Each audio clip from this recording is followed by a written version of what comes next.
Tadi sudah direcord belum yang tadi? Belum, Pak. Belum direcord. Siapa tahu ada yang merecord. Kan sekarang banyak ya tuh yang bisa merecord tanpa host. Tapi kalau memang belum ya silakan direcord ya. Sebentar. Tadi share saya ini.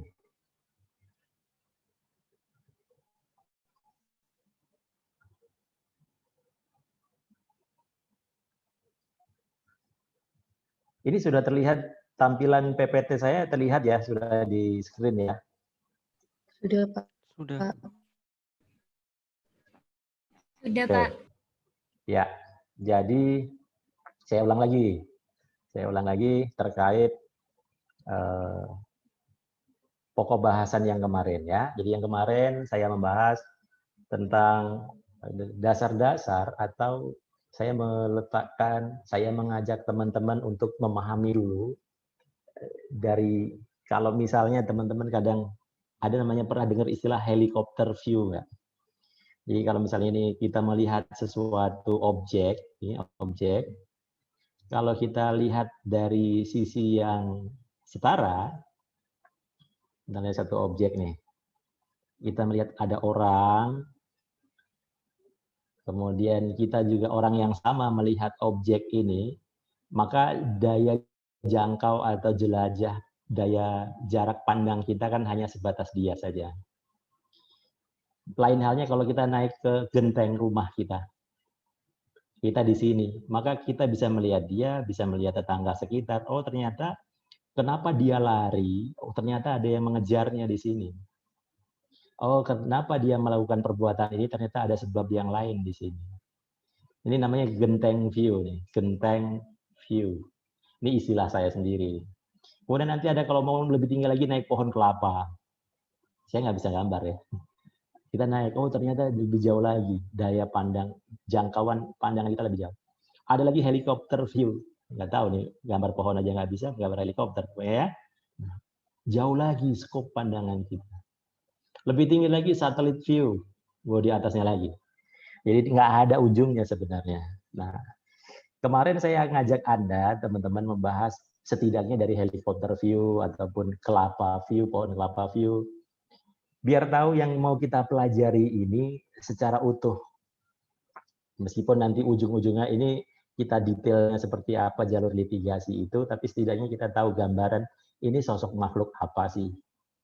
Gitu ya.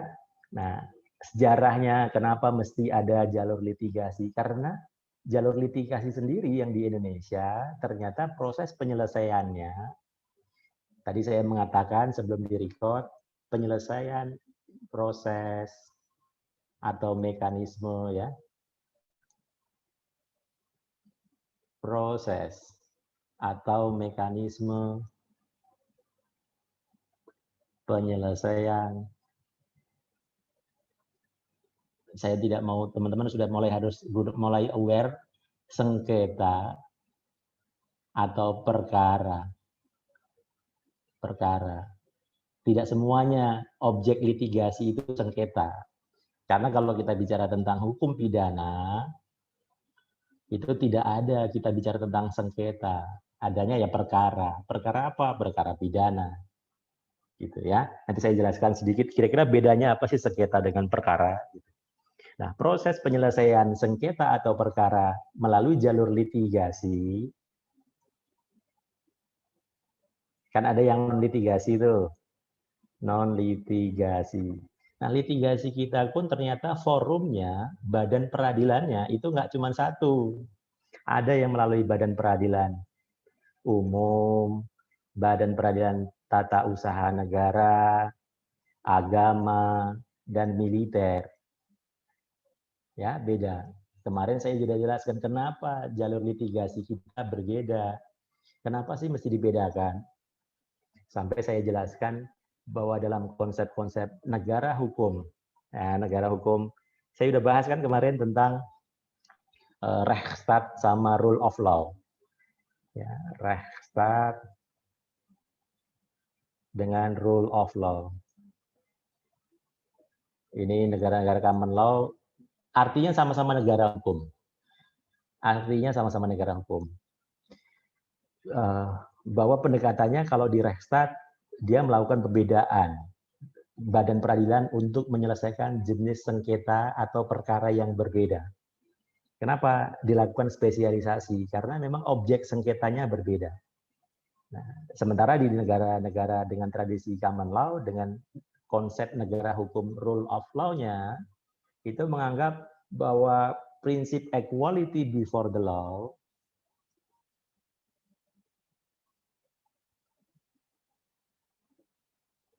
persamaan kedudukan hukum, persamaan kedudukan di mata hukum bagi setiap warga negara tanpa memandang jabatan, status, dan seterusnya harus terimplementasi, harus tercermin juga dalam hal penyelesaian perkara-perkara atau sengketa-sengketa yang menimpanya.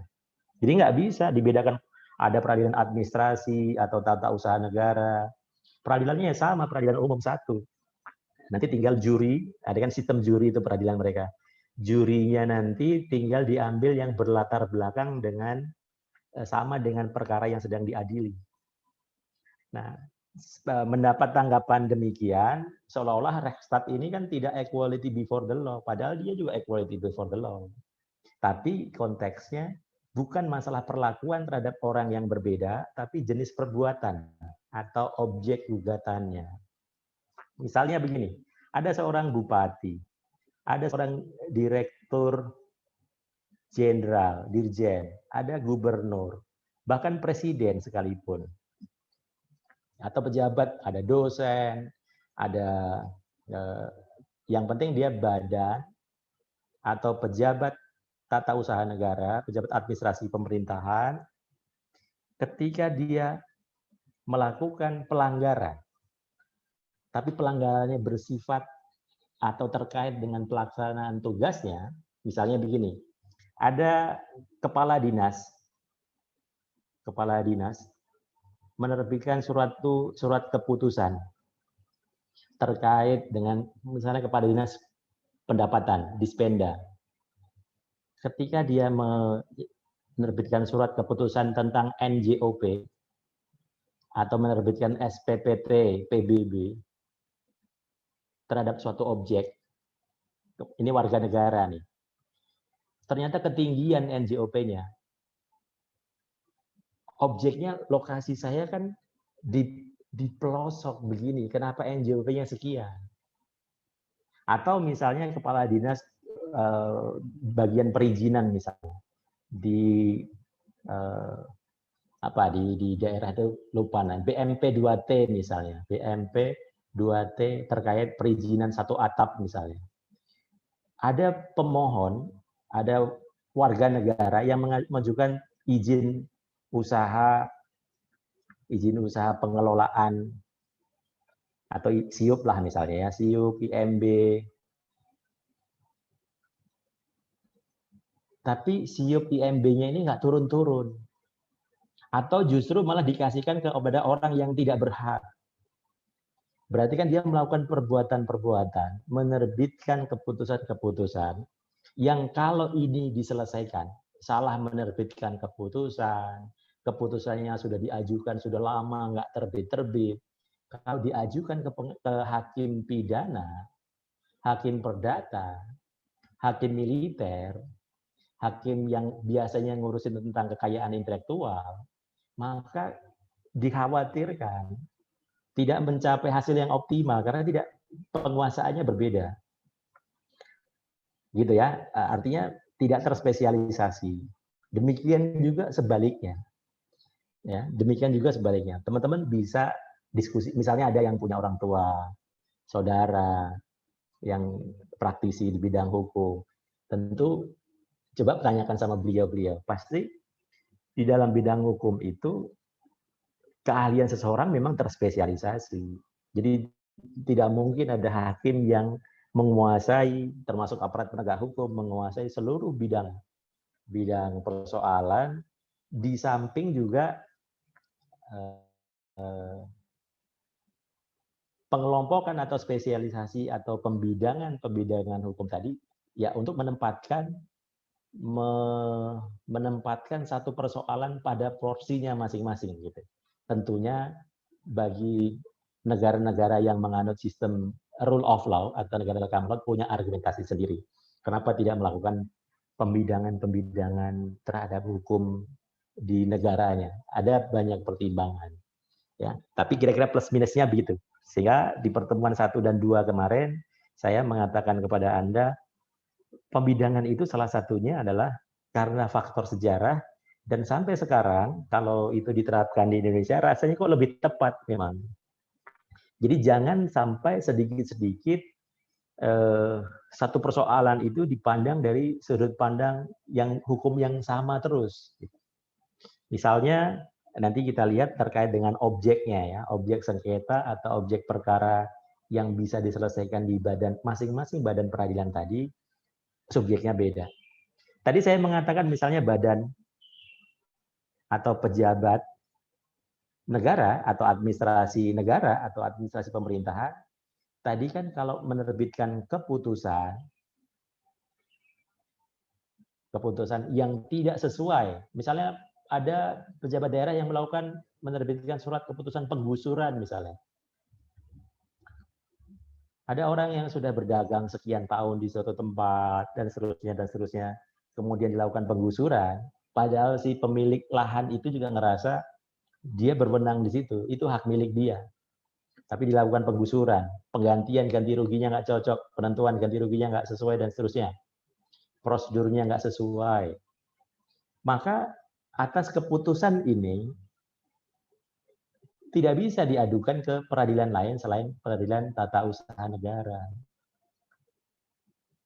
Gitu ya. Makanya ada jalur ini. Tapi kalau misalnya pejabat tadi waktu menerbitkan surat keputusan penggusuran tadi, ternyata dia menerima kickback, menerima suap dari pengusaha besar misalnya. Ini ada pengusaha. Ini beberapa pedagang kecil-kecil segala macam karena dia mau bikin mall di sini. Kemudian dia menyuap pejabat, oknum pejabat tadi sehingga menerbitkan surat keputusan penggusuran, maka SK-nya itu digugatnya di PT UN. Oke, tapi proses suapnya ini pidana biasa, korupsi. Sehingga ini tidak disengketakan di PT UN. Jadi atas suapnya ya di peradilan umum terkait dengan tindak pidana korupsi. Kalau dia melakukan penyelewengan terkait dengan penyalahgunaan jabatannya, maka ditun. Tapi kalau dia baik penyalahgunaan wewenang, tidak berwenang, atau berbuat sewenang-wenang dalam kaitannya menjalankan tugasnya, maka penyelesaiannya di sini. Tapi kalau dia melakukan tindak pidana umum, pencurian, perkosaan, penggelapan, pembunuhan, maka ya tidak ditun, tapi di peradilan umum. Jadi, kalau dibilang negara hukum dengan tradisi atau dengan sistem Rechtsstaat tidak menyamakan kedudukan warga negara di mata hukum, enggak juga.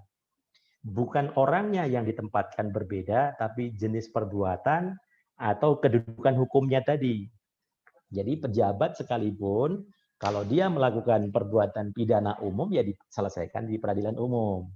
Tapi kalau dia melakukan perbuatan terkait jabatannya, maka ada lembaga yang lebih spesialis, yang lebih ngerti, sebaiknya diselesaikan di peradilan yang khusus tadi.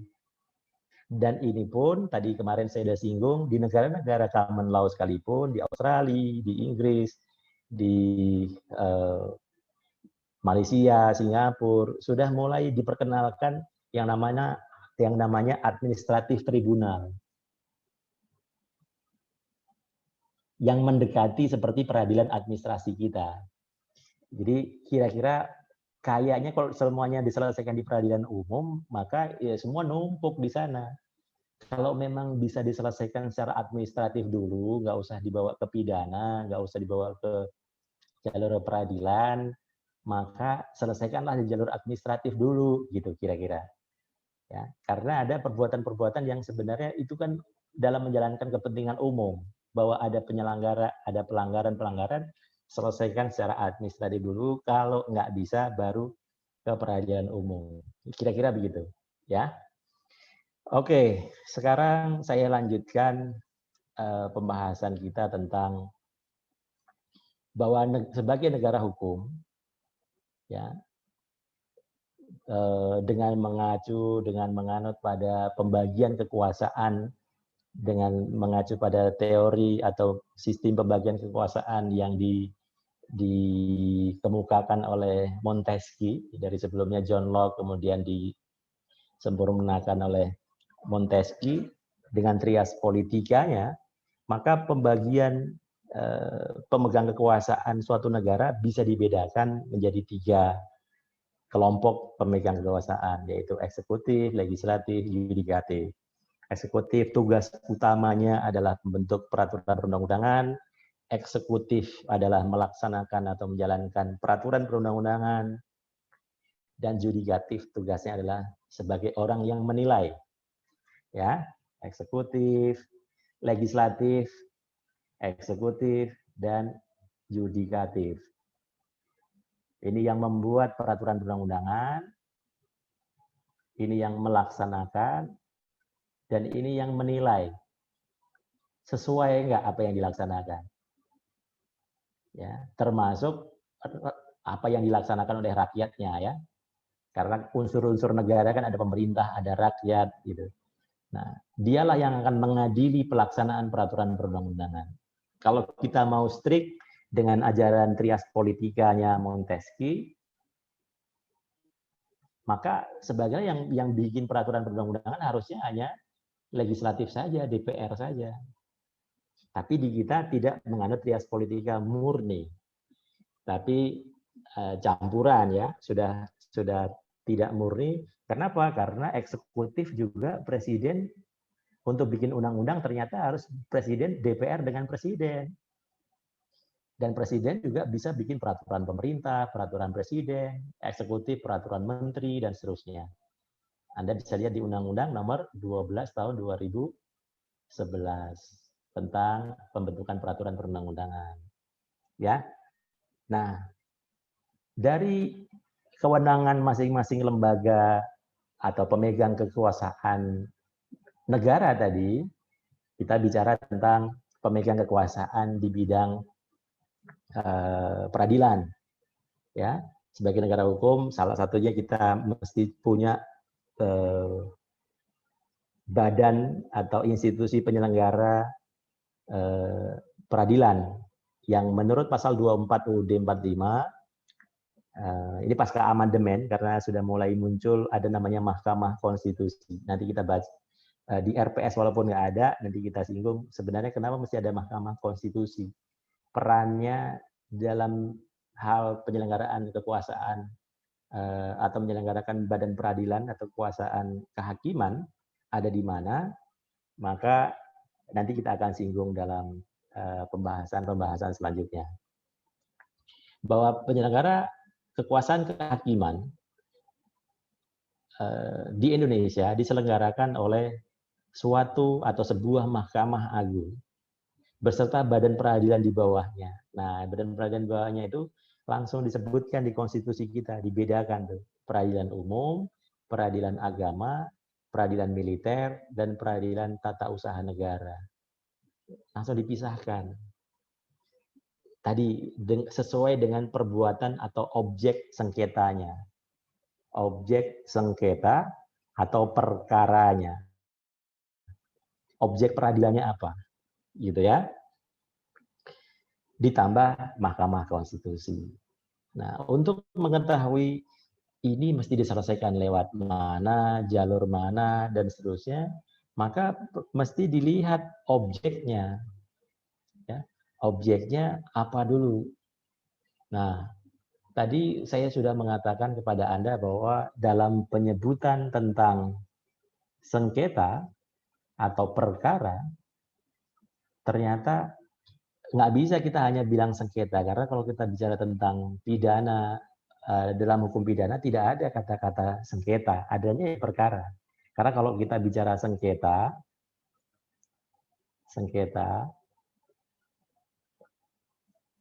ini terminologi atau istilah yang saya gunakan ini bukanlah terminologi resmi, tapi untuk memudahkan teman-teman memahaminya saja ya. Kalau kita bicara tentang hukum pidana, antara pelaku, terduga pelaku atau tersangka atau terdakwa dengan korban, itu nggak ada sengketa.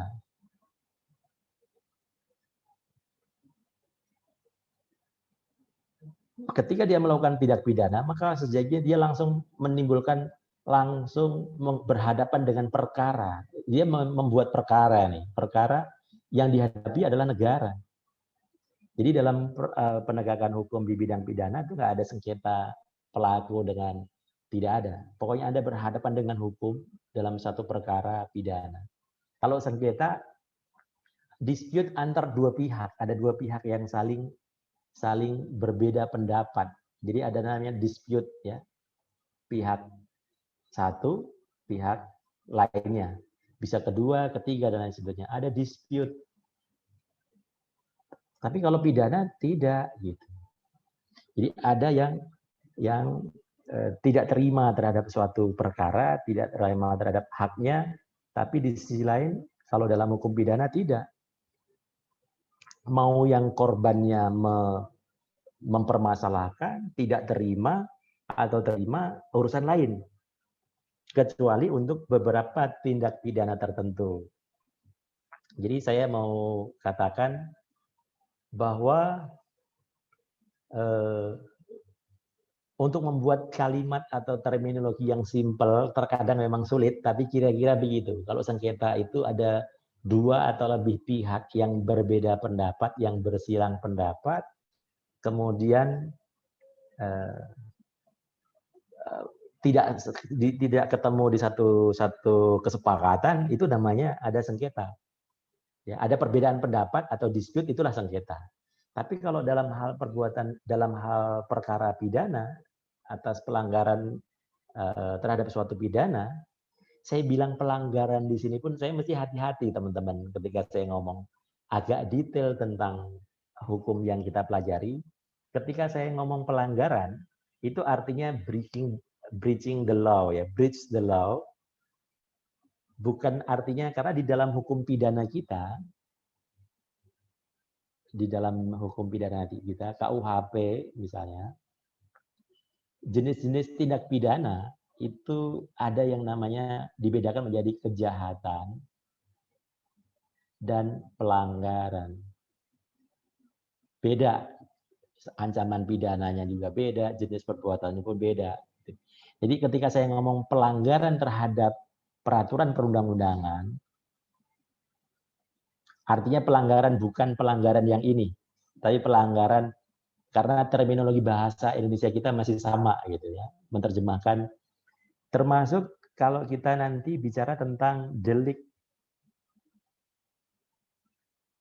sendiri di Indonesia, di beberapa ahli hukum kita ada beberapa ahli hukum di beberapa universitas zaman dulu ya, tokoh-tokoh senior hukum di Indonesia pun dalam menerjemahkan kata delik ada yang menerjemahkan sebagai tindak pidana.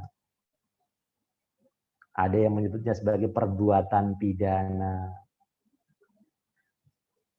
Ada yang menyebutnya sebagai peristiwa pidana. Beda ya. Nah, tapi saya sendiri, saya juga belum dalam kapasitas atau kapabilitas, saya nggak ngerti bahasa Belanda juga. Artinya dari bacaan, dari literatur yang saya baca, dari beberapa sumber, saya sendiri lebih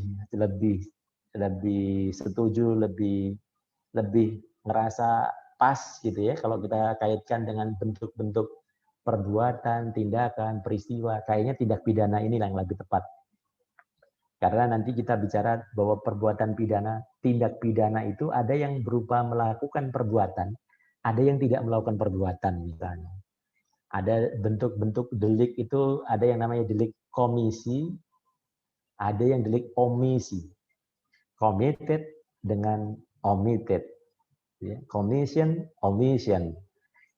Tapi ada juga yang mengambil jalan aman. Ya sudahlah, saya nyebutnya delik aja deh. Ya lebih amat delikten. Itu tindak pidana tadi. Itu pun ya beliau-beliau sudah memang kapasitasnya untuk menilai itu, dan beliau-beliau memang sekolahnya pun di zaman Belanda dulu ya ngerti bahasa Belanda. Jadi sekedar teman-teman tahu bahwa dalam penyebutan terminologi tindak pidana sendiri pun beberapa ahli hukum senior, beliau-beliau itu ada juga yang berbeda mentafsirkannya. Tapi untuk selanjutnya dalam materi kita, dan seringkali banyak orang yang menggunakan terminologi tindak pidana. Karena antara peristiwa dengan perbuatan itu dua hal yang berbeda sebenarnya.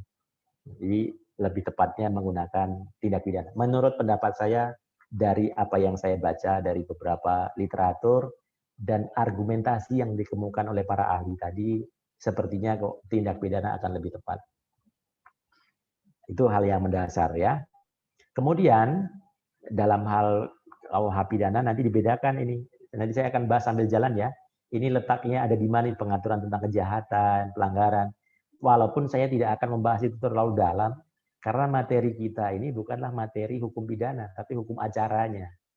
Hukum acara, di mana hukum acara pidana itu salah satu jenis, salah satu bentuk penyelesaian perkara untuk perkara pidana. Baik, sekarang saya akan melanjutkan tentang mekanisme atau prosedur atau mekanisme penyelesaian sengketa atau perkara pidana tadi ya. Saya lupa apakah di kelas ini atau di kelas yang satu lagi yang menanyakan tentang kedudukan ultimum remedium. Remedium. Tulisan saya jelek banget. Nanti kalau ujian tulisannya jangan seperti saya ya. Saya bacanya susah nanti. Ultimum, maunya orang lain nulis baik, bagus, tulisan saya jelek gitu ya. Ultimum. Tapi teman-teman beneran tulisnya yang bagus biar gampang mudah dibaca. Ultimum. Karena saya sambil megang layar ini. Remedium.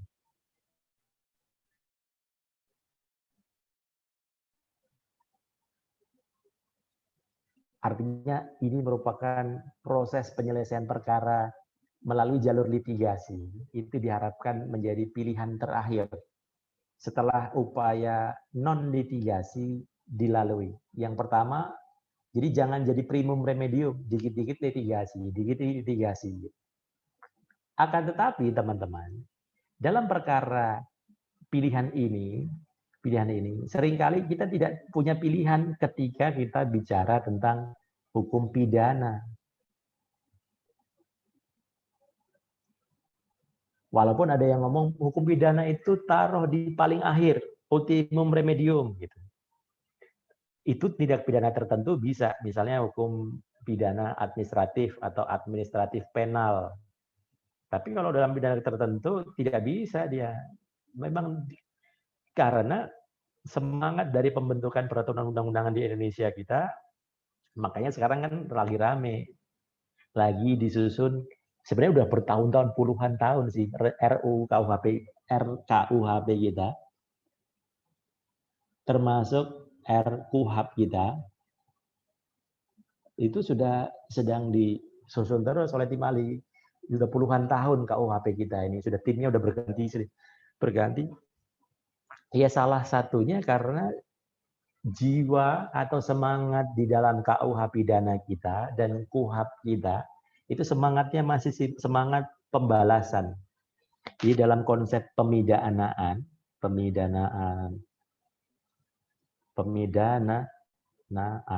penjatuhan pidana yang diatur di KUHP termasuk prosedurnya dalam KUHP itu masih semangatnya semangat pembalasan.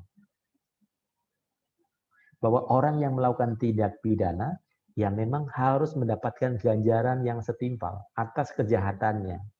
Dia harus dibalas. Setiap dia berbuat salah, dia harus mendapat balasan.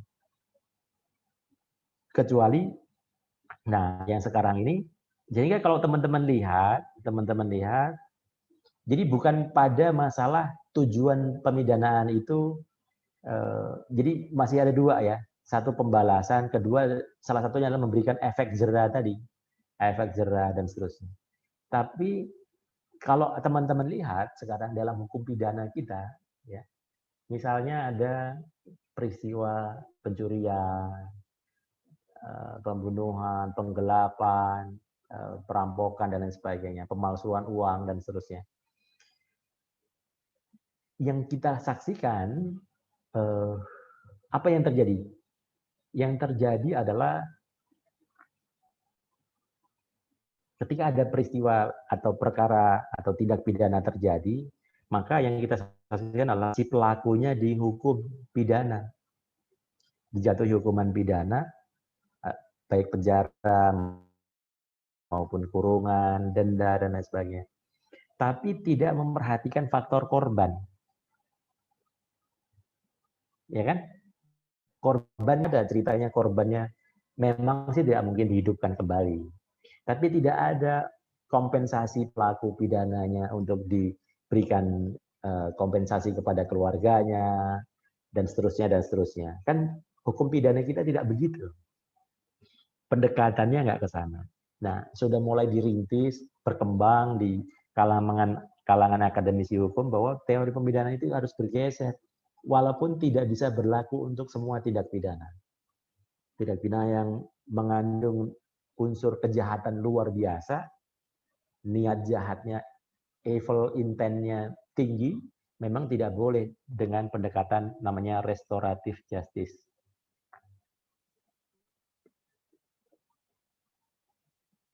Artinya pendekatan penyelesaian perkara pidana melalui pengembalian, rehabilitasi, pemulihan atas kerugian yang diderita korban. Artinya si pelakunya kalau memang dia bisa dia didenda dan seterusnya melakukan, tapi ini hanya untuk tindak pidana tertentu ya. Kalau yang kejahatan terorisme, pembantaian dan seterusnya, ya jangan. Nanti orang keadilan nanti nggak terpenuhi. Tapi kalau misalnya ada terjadi peristiwa kecelakaan yang nggak sengaja, mungkin memang dia kebut-kebutan gitu. Tapi ketika menyenggol orang kemudian meninggal, sebenarnya kan niat dia nggak membunuh. Kemudian dia tahu si korbannya ternyata punya anak masih kecil dan seterusnya. Bukan berarti membenarkan tindakan tadi, ugal-ugalan tadi, tapi itu kan sudah terjadi. Kalau pembunuhnya dihukum, apakah si korbannya hidup lagi? Enggak juga. Akan lebih baik kalau dia ternyata mampu untuk menanggung beban hidup anggota keluarganya tadi. Bukan berarti mentang-mentang kaya hukumannya bisa diganti dengan uang. Nah, tapi kan kemanfaatannya di sana. Kecuali memang dia niat membantai keluarga, ya jangan jadi orang yang nanti jadi pembunuh semua. Kalau begitu habis membunuh bisa diganti dengan uang, ya susah gitu. Bukan yang pembunuhan dengan sengaja tadi, tapi karena nggak sengaja, kelalaian dan seterusnya, namanya manusia, bisa saja itu diterapkan. Dan itu sudah berlaku untuk kejahatan atau tindak pidana di negara-negara lain, terutama terkait dengan kejahatan di bidang perekonomian, termasuk juga pencemaran lingkungan. Kejahatan terhadap lingkungan itu ganti rugi itu hal biasa. Daripada niatnya kita nggak pengen memenjarakan orang kok, yang penting ganti rugi, negara nggak dirugikan. Karena tidak semua bentuk tindak pidana itu cocok dengan di penjara, teman-teman. Tidak semua pelaku tindak pidana itu tepat sanksinya adalah penjara. Misalnya begini, atau termasuk pidana mati sekalipun. Jadi tindak pidana pemidanaan itu yang efektif itu yang mana? Tentu efektif dari kacamata yang berbeda, orang yang berbeda akan beda-beda. Pokoknya efektif adalah kalau saya sudah puas membalas dendam, sakit hati dan seterusnya. Ada juga yang begitu. Tapi bisa juga ada yang bukan begitu. Tergantung tindak pidananya, teman-teman. Misalnya, tindak pidana terorisme misalnya. Tanpa memandang agamanya ya. Karena soal terorisme, radikalisme itu bisa muncul ekstremisme dalam beragama, berlebihan dalam beragama, sentimen agama itu ke agama apapun bisa terjadi. Ya, tidak bisa kita lekatkan. Hampir kalau sudah masalah keimanan itu memang sulit. Ya. Tapi ketika ekstremisme keyakinan, apakah kita tidak boleh fanatik terhadap agama, Pak? Jawabannya justru boleh. Kita harus fanatik sama agama kita. Karena ini masalah keyakinan. Yang Islam, yang Kristen, yang Katolik, yang Hindu, yang Buddha. Harus fanatik dengan agama. Karena itu masalah keyakinan. Orang kalau nggak fanatik dengan agama, berarti dia nggak yakin dengan keyakinannya. Artinya dia punya keyakinan. Tapi keyakinan itu ke ekstrim dan kefanatikan tadi jangan dikeluarkan, jangan dibawa keluar dalam satu menyebabkan kerugian bagi orang atau umat beragama lain. Nah, kalau kita bicara terorisme tadi, apakah seorang teroris misalnya takut kalau dihukum penjara? Enggak takut. Didana mati enggak takut, dia enggak takut mati. Oleh karenanya enggak efektif ternyata. Orang bandar narkoba, apakah dia takut di penjara? Tidak. Karena begitu di penjara, bandar organized crime, namanya organized crime, kejahatan terorganisir. Maka dia, keluarganya sudah dijamin semua biaya hidupnya. Jadi bagi dia nggak masalah. Jadi korupsi, apakah koruptor takut di penjara? Tidak. Ternyata dia takut apa kalau korupsi? Takut miskin. Sehingga yang tepat apa? Lakukan penyitaan dan perampasan atas hartanya. Jadi mesti dibedakan tuh, ada namanya kejahatan terhadap tubuh dan nyawa, kejahatan terhadap harta benda. Mesti dibedakan, hukumannya mesti tepat gitu. Contoh nih ya, ini dulu kalau kita kuliah di Fakultas Hukum kan kadang selain melakukan kunjungan atau pengamatan di pengadilan, kadang ke LP, lembaga pemasyarakatan, ke rutan. Nah, di lembaga pemasyarakatan itu kalau kita dengar cerita-cerita dari, selain setelah praktek kita beberapa berkunjung kepada teman yang sedang di sana ya, tapi waktu pas pengamatan dulu, teman-teman mungkin bisa tahu atau tanya mungkin ke saudaranya, bapak ibunya yang praktisi juga, misalnya yang berprofesi di bidang hukum misalnya, atau pernah dengar lah ya, ada tradisi di lapas. Teman-teman nanti mesti tahu ya apa bedanya lembaga pemasyarakatan atau penjara dengan rumah tahanan, itu beda. Kapan digunakan rutan, kapan digunakan penjara atau lembaga pemasyarakatan, siapa yang menghuni di situ mesti tahu. Nah, di dalam penjara itu ada tradisi teman-teman. Tradisi di antara mereka, tradisi tak tertulis. Dan hampir semua di penjara begitu. Jadi mereka itu hafal pasal-pasal pidana yang didakwakan, kemudian yang dikenakan terhadap narapidana itu mereka tahu, ada pasal-pasal terkait dengan kesusilaan. Jadi kalau dia tahu ada narapidana baru, kalau ditanya pasal berapa dia melakukan, misalnya pasal terkait pembunuhan, 338 sampai 340 misalnya. Dia punya tempat tersendiri di situ. Artinya orang segan. Penghuni lama itu ada keengganan di sana. Dan dia tahu ini adalah orang masuk ke selera. Jadi kalau dia masuk terkait dengan pasal kesusilaan, perkosaan, pelecehan seksual, segala macam, habis dia di situ. Habis di situ. Sama narapidana yang lain. Jadi sesama napi pun boleh dibilang misalnya dia melakukan kejahatan, tapi itulah kadang ada gium bahwa saya ini jahat, saya preman gitu. Tapi saya pantang melakukan pelecehan seksual misalnya. Jadi yang begitu-begitu itu pun berlaku. Jadi dihajar itu orang yang baru datang karena kejahatan di bidang kesusilaan. Artinya efek jera pembalasan terhadap suatu pelaku tindak pidana itu tidak selalu dengan penjara, tidak selalu dengan ganti rugi dan lain sebagainya. Nah, itu kira-kira alasan atau yang membedakan kenapa dalam konsep pemidanaan kita dan hukum acaranya nanti itu tidak bisa kita langsung bilang dia ultimum remedium, dia primum remedium, tidak. Ada bedanya. Nanti kita bedakan dalam tindak pidana. Ada yang namanya delik aduan dan delik laporan. Tapi sebelum itu saya ingin bahas secara komprehensif dulu, secara global dulu, bahwa jalur yang non pidana, saya bikin garis besar yang non pidana sama pidana, gitu ya. Dengan yang pidana.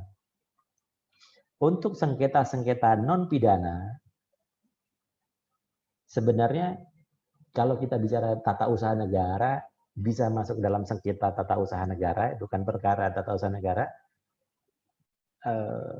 Saya bedakan terutama di bidang perdata. Non tata usaha, non pidana, tapi yang perdata. Saya bahas yang perdata. Ada mekanisme penyelesaian untuk yang perdata, baik perdata itu perdata umum maupun khusus. Nah ini jadi cabang-cabangnya ada banyak, tapi intinya sengketa perdata, proses penyelesaian perkaranya itu bisa melalui dua pilihan utama. Yang sering teman-teman untuk mudahnya adalah jalur litigasi dan non-litigasi. Litigasi dan non-litigasi. Non-litigasi itu apa saja? Bisa melalui arbitrase, ataupun alternatif dispute resolution atau pilihan penyelesaian sengketa. Ada mediasi, ada negosiasi, ada konsiliasi, gitu ya. Kemudian ada arbitrase. Artinya jalur tidak melalui jalur pengadilan. Kenapa dia milih ini? Karena di antara para pihak itu, ini masalah perkara perdata ya, pidana nggak bisa milih begini. Perkara pidana nggak boleh milih jalur mediasi, nggak bisa. Tapi nanti kita jelaskan tentang prosedur penyelesaian kita ya. Kenapa dia milih jalur non litigasi? Karena dia beranggapan dia pakai pendekatan ya sudahlah. Kalau litigasi kan nanti hasil akhirnya adalah win-loss solution, menang dan kalah. Kalau di sini kan win-win solution. Sama-sama menang. Walaupun tadi saya di kelas lain juga saya sampaikan, tidak ada sebenarnya penyelesaian sengketa yang begini, yang memang sama-sama win menurut saya itu nggak ada. Sama merasa bisa. Kalau sama-sama menang, rasanya tidak mungkin. Tapi kalau sama-sama merasa menang, mungkin saja memang itu yang diharapkan. Yang terjadi. Contoh ya, kenapa ini bahasa yang agak sederhana, tadi minimal kita punya pemahaman yang lebih ya, nice to know saja ini, baguslah untuk diketahui. Misalnya kita bicara tentang kreditor, ini debitor, dia punya utang 80 juta, sorry, ya 80 juta deh. Debitor pada saat jatuh tempo, dia gagal bayar, kemudian dilakukanlah negosiasi di antara debitor atau mediasi. Ada pihak penengahnya atau konsiliasi. Nah, sehingga di antara debitur dan kreditur ini, ada kesepakatan. Oke, yang 80 juta ini sekarang kan sudah jatuh tempo. Boleh deh diundurin setahun lagi, atau 6 bulan lagi. Pokoknya 80, bunganya 5 juta, harusnya 5 juta, dan nggak usah bunga, 80 juta aja nggak apa-apa. Maka sesungguhnya kreditur ini kalau dibilang menang, ya nggak menang juga. Kalau menang ya dia dibayar sekarang dan 85 juta, itu baru menang namanya. Tapi dia kalah berarti. Tapi dia merasa menang. Kenapa? Daripada nggak dilunasin. Debitur juga begitu. Kalau dibilang menang, menang adalah kalau dia nggak perlu bayar lunasin 85 juta. Tapi dia harus bayar 80, tapi kan dia merasa menang, bisa ditunda 6 bulan. Artinya masing-masing merasa menang, itulah kira-kira win-win solution jika melalui jalur non-litigasi. Nanti kita sambil singgung sedikit karena materi kita adalah yang litigasinya. Gitu. Nah, jadi kalau melalui mekanisme ini tujuannya adalah biar tadi walaupun terkadang ada persoalan-persoalan tertentu yang memang melalui jalur damai nggak bisa. Dan ternyata kalau kita menempuh jalur non-litigasi dulu, damai dulu, orang kan bisa tahu, oh kalau saya negosiasi dulu, sementara asetnya ada kemungkinan ini debitur tuh kelakuannya berdasarkan reputasinya itu buruk, harta yang jadi objek sengketa kemungkinan akan dialihkan, dijual segala macam, keburu dijual, saya udah langsung bawa jalur pengadilan aja. Nanti saya minta sita jaminan saja. Jadi ada banyak pertimbangan kenapa mesti lewat litigasi atau non litigasi. Bahwa tujuan utama orang menyelesaikan perkara terkait dengan perdata, kan intinya bagaimana supaya duit saya balik.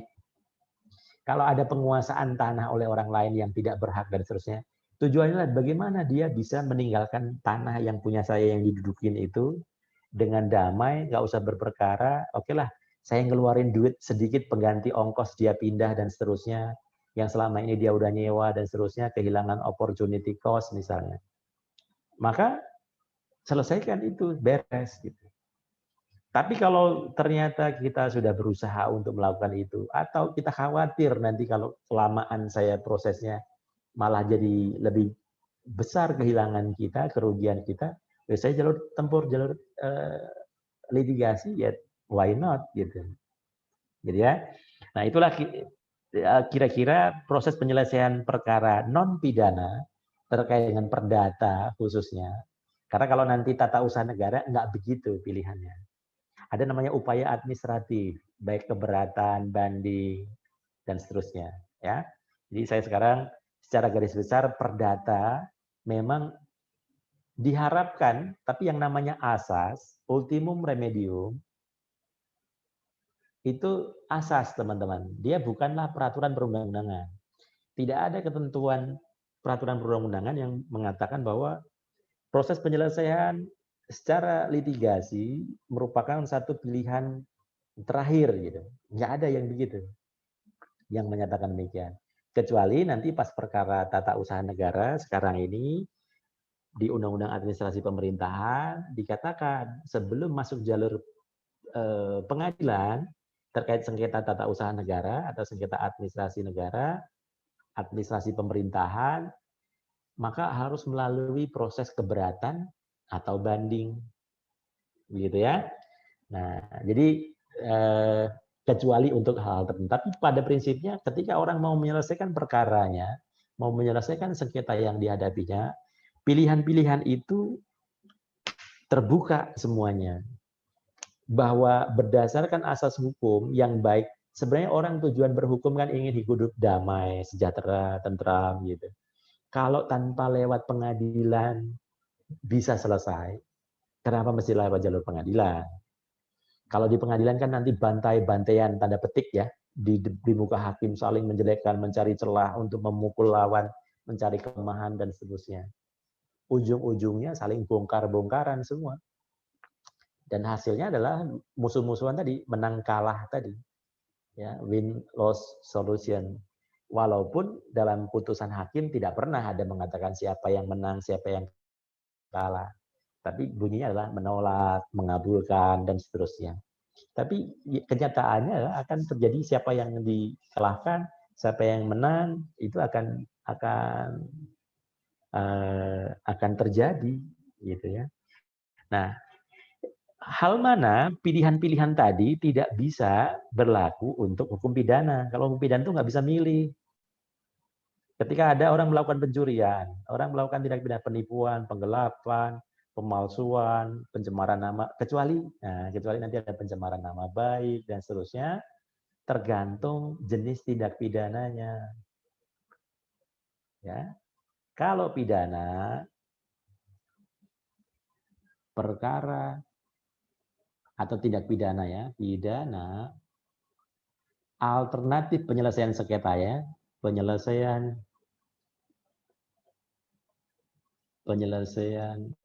perkara pidana itu tergantung jenis tindak pidananya. Tindak pidananya termasuk tindak pidana umum atau sering disebut dengan istilah tindak pidana deliknya delik laporan atau delik aduan. Aduan harus diadukan.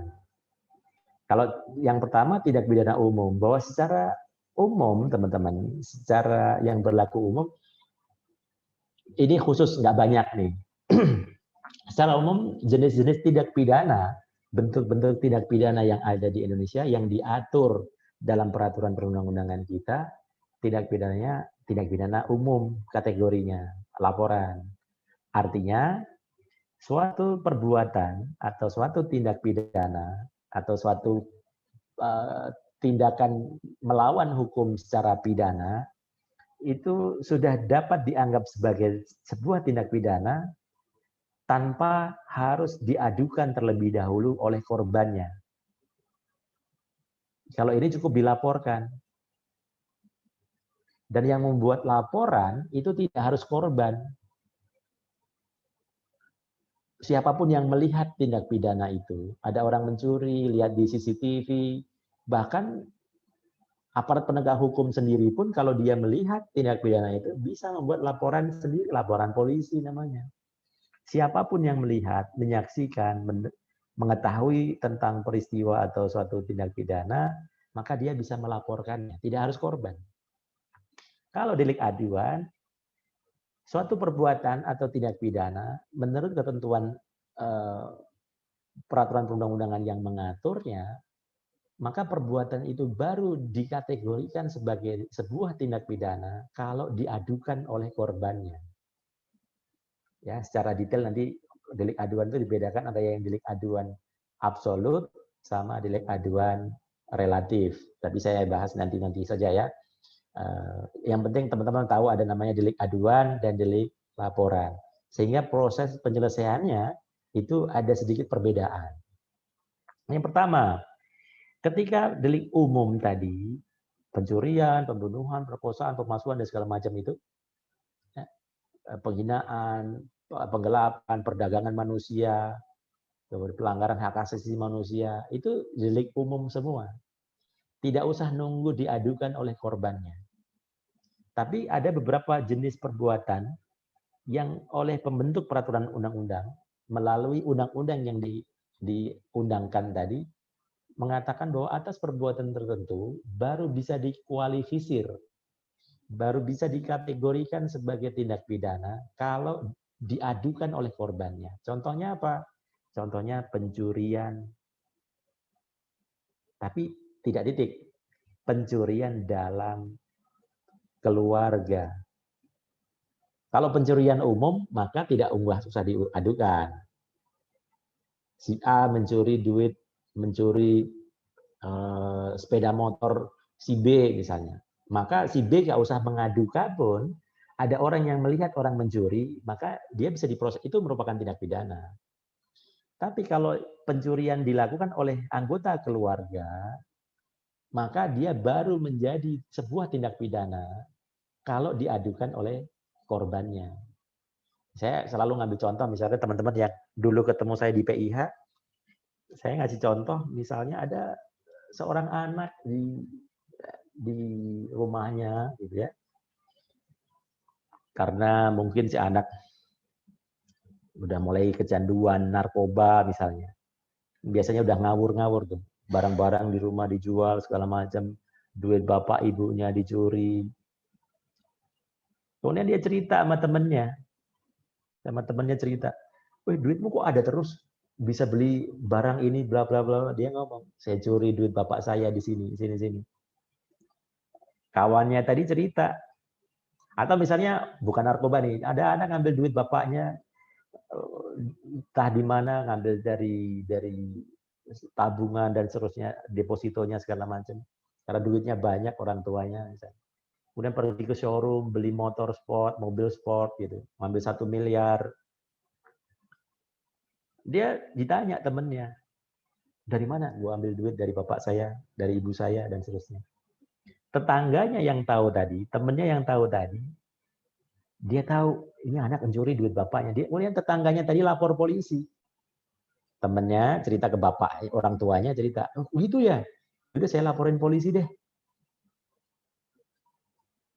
Maka karena yang mengadukan, yang melaporkan, padahal ini pencurian dalam keluarga adalah delik aduan, maka yang boleh mengadukan kepada polisi atau atas pencurian tadi bukanlah tindak pidana kalau orang yang dicuri tadi, anggota keluarga yang dicuri barangnya tadi, tidak mengadukan kepada polisi. Jadi nunggu diadukan. Jadi kalau bapaknya tahu lah kenapa diadu, dilapor. Polisi tidak boleh memproses laporan dari tetangganya tadi, walaupun memang itu mencuri. Kenapa? Karena orang tuanya nggak mengadukan. 1 miliar ini saya nggak aduin. Mungkin orang tuanya kaya raya kan. Atau walaupun berat sekalipun orang tuanya nggak tega memenjarakan anaknya, nggak diadukan, ya nggak bisa diproses. Begitu ya, itu contoh delik aduan. Maka tidak otomatis harus diselesaikan melalui jalur pengadilan. Nunggu diadukan oleh korbannya. Kemudian contoh yang lain. Ini kalau saya ngasih contoh ini sebenarnya serba salah gitu. Mahasiswa perlu dikasih tahu, tapi kok mudah-mudahan kita sudah dewasa semua, ajaran agama kita semuanya melarang, yaitu tentang perzinahan. Jadi setelah tahu ini jangan bilang, oh berarti perzinahan tidak dilarang ya Pak. Ya, tidak dilarang di hukum positif. Artinya tidak dipidana, tapi menurut ajaran agama ini sangat terlarang. Ya, perzinahan dia baru menjadi tindak pidana jika diadukan oleh suami atau istrinya. Artinya dilakukan oleh orang yang sudah menikah. Kalau belum menikah, maka menurut undang-undang ketentuan hukum pidana kita, dia nggak masuk dalam tindak pidana. Harus diadukan suaminya atau istrinya, tergantung siapa yang melakukan. Gitu ya. Kalau tidak ya tidak. Makanya kalau teman-teman perhatikan dalam beberapa case ada prostitusi artis atau perkara perzinahan yang mengemuka misalnya, maka sebenarnya mereka nggak bisa jadi tersangka, nggak bisa dipidana kan? Kecuali di Indonesia yang dilarang, yang bisa dipidana itu mucikarinya. Jadi dua, mucikari atau pelaku perzinahan tapi dilakukan oleh orang yang sudah berkeluarga, bersuami atau istri. Dan ini nunggu diadukan oleh pasangannya. Kalau ini tidak mungkin diadukan, tidak menunggu diadukan. Mucikari itu delik umum. Makanya kan mucikarinya ditahan, prosesnya lanjut. Tapi yang suami istri tadi, kalau nggak diadukan nggak ditangkap ya, karena dia bukan tindak pidana kalau nggak diadukan oleh suami atau istrinya, gitu ya. Nah, dalam prakteknya teman-teman, ini saya mau katakan ke teman-teman bahwa terutama mahasiswi, walaupun perzinahan tidak selalu di dalam prakteknya itu hanya melibatkan suami, tapi perempuan pun bisa terlibat dari perbuatan-perbuatan itu. Tapi setidaknya dari statistik yang ada, banyak perbuatan-perbuatan perzinahan itu yang tidak diproses karena apa? Meskipun sudah suami istri ya, kebanyakan laki-laki lah pelakunya. Istri-istri itu tidak mengadukan kepada aparat penegak hukum. Tentunya kalau di bidang perzinahan yang berhak memprosesnya adalah polisi. Jaksa, KPK nggak berhak tidak berwenang untuk memprosesnya. Karena itu tindak pidana umum yang kewenangan untuk proses penyidikannya ada di polisi. Nanti kita bahas jaksa itu kewenangannya di bidang apa sih? Tindak pidana yang seperti apa? KPK di bidang apa? Nah, salah satunya kenapa banyak istri yang tidak mengadukan adalah karena ya tadi khawatir, ada kekhawatiran. Jadi agak lemah posisi wanita di Indonesia. Di mana kalau dia mengadukan suaminya, ini suami, ini pelakor misalnya, maka ada kekhawatiran ini si istri, kalau saya adukan kan dua-duanya masuk penjara. Nanti suami saya maunya sih mengadukan yang pelakornya aja, udah biar dihukum seberat-beratnya gitu kan. Tapi di dalam delik aduan terkait dengan perzinahan tadi tidak bisa hanya mengadukan pihak salah satunya sementara suaminya tidak, nggak boleh. Begitu diadukan maka dua-duanya kena. Karena perzinahan kan nggak mungkin dilakukan satu orang. Jadi dua orang, dua-duanya harus diproses tadi. Nah nanti siapa yang menafkahi anak, istri, dan seterusnya. Ada kekhawatiran di sana. Kayak buah si malakama. Ya. Diadukan resikonya, ekonominya terganggu, dapur nggak ngebul, gitu. Nggak diadukan kok keterlaluan, gitu. Sakit hati dan sengsara, tersiksa batin, dan seterusnya. Nah oleh karenanya tadi saya mengatakan, teman-teman mahasiswa di sini, walaupun saya nggak tahu nanti teman-teman apakah bekerja di instansi manapun misalnya, setidaknya sebagai istri yang paling tidak ada kemandirian ekonomi, walaupun saya nggak bilang bahwa istri yang bekerja akan lebih baik dibanding istri yang di rumah, tidak. Semua ada plus minusnya. Semua ada plus minusnya. Tapi minimal teman-teman kalau bisa mandiri tidak harus berani sama suami gitu, tidak ya. Tapi setidaknya ada titik-titik tertentu, saat-saat tertentu di mana Anda juga punya kemerdekaan untuk menentukan sikap. Itu akan jauh lebih baik. Jadi jangan mudah-mudahan kita semua tidak dalam posisi itu. Ada kesewenang-wenangan suami terhadap istri dan seterusnya. Istri juga berani dengan tegak walaupun tidak harus melawan sama suami, tapi ketika ada kesewenang-wenangan, ada keberanian, kemandirian yang bisa Anda peroleh sebagai suami, sebagai istri. Salah satunya ya tadi karena ada oke, saya nggak dari dia saya bisa kok cari uang sendiri misalnya. Tapi jangan dijadikan ini dikit-dikit nantangin gitu. Ada masalah dikit ya sudah cerai aja misalnya. Jangan ya. Artinya ada satu titik tertentu yang ketika di posisi tertentu Anda bisa bersikap secara independen. Nah, itu kira-kira titiknya di mana hanya keluarga yang tahu, tapi ya tidaknya itu tadi. Ketika ada kondisi-kondisi tertentu yang menyebabkan harus bersikap, ya bersikap. Oke, kembali ke yang tadi. Jadi, ini tidak bisa diproses secara pidana di peradilan gitu. Diproses di sidik nggak boleh karena nunggu diadu. Kemudian contoh yang lain, pencemaran nama baik. Pencemaran nama baik itu delik aduan juga. Jadi kalau misalnya saya bilang di sini, ntar saya lihat yang di bagian bawah biar saling kenal juga ya. Ada di sini Chandra yang lagi pakai kacamata. Kacamata apa Chan itu Chan? Nah, Chandra misalnya saya mencemarkan nama Chandra, nama baik Chandra. Saya bilang kemarin saya lihat Chandra kok bisa lulus ke tingkat 3, padahal saya tahu Chandra waktu itu nyontek segala macam. Saya sebarkan di medsos. Saya cemarkan nama baiknya. Dia kan nggak ngerti bla bla bla bla bla.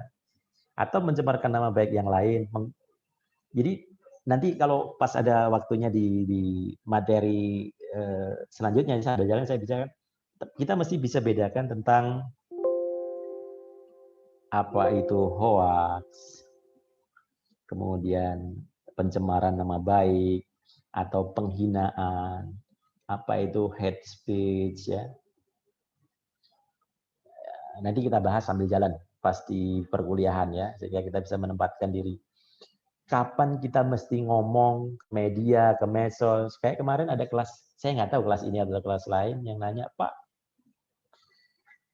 dalam case yang orang nagih hutang kemudian dipermasalahkan di pengadilan kata nggak terima ketika dia nagihnya lewat medsos gitu. Nah, ini teman-teman jangan ikut-ikutan tergiring opini, wow, kemudian menyerang pihak istrinya salah satu aparat penegak hukum gitu ya. Kalau kita bicara hukum, maka kita konteksnya jangan terbawa opini teman-teman, tapi hukumnya bagaimana gitu. Jadi antara menagih utang, jadi atas utang, maka si debitur punya hak untuk mendapatkan pelunasan. Itu hak dia.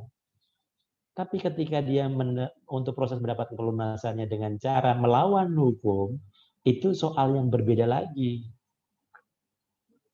Jadi ada caranya, tidak bisa. Itulah yang disebut dengan hukum acara, itu penting gitu.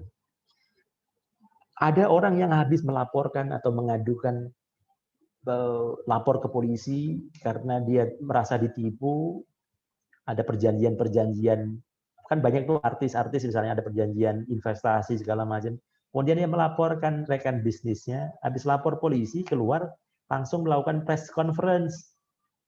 Ngomong saya habis mengadukan si ini melakukan ini, diceritakanlah semua itu. Bahwa dia melaporkan kepada polisi atas tindak pidana yang dilakukan oleh orang lain itu betul.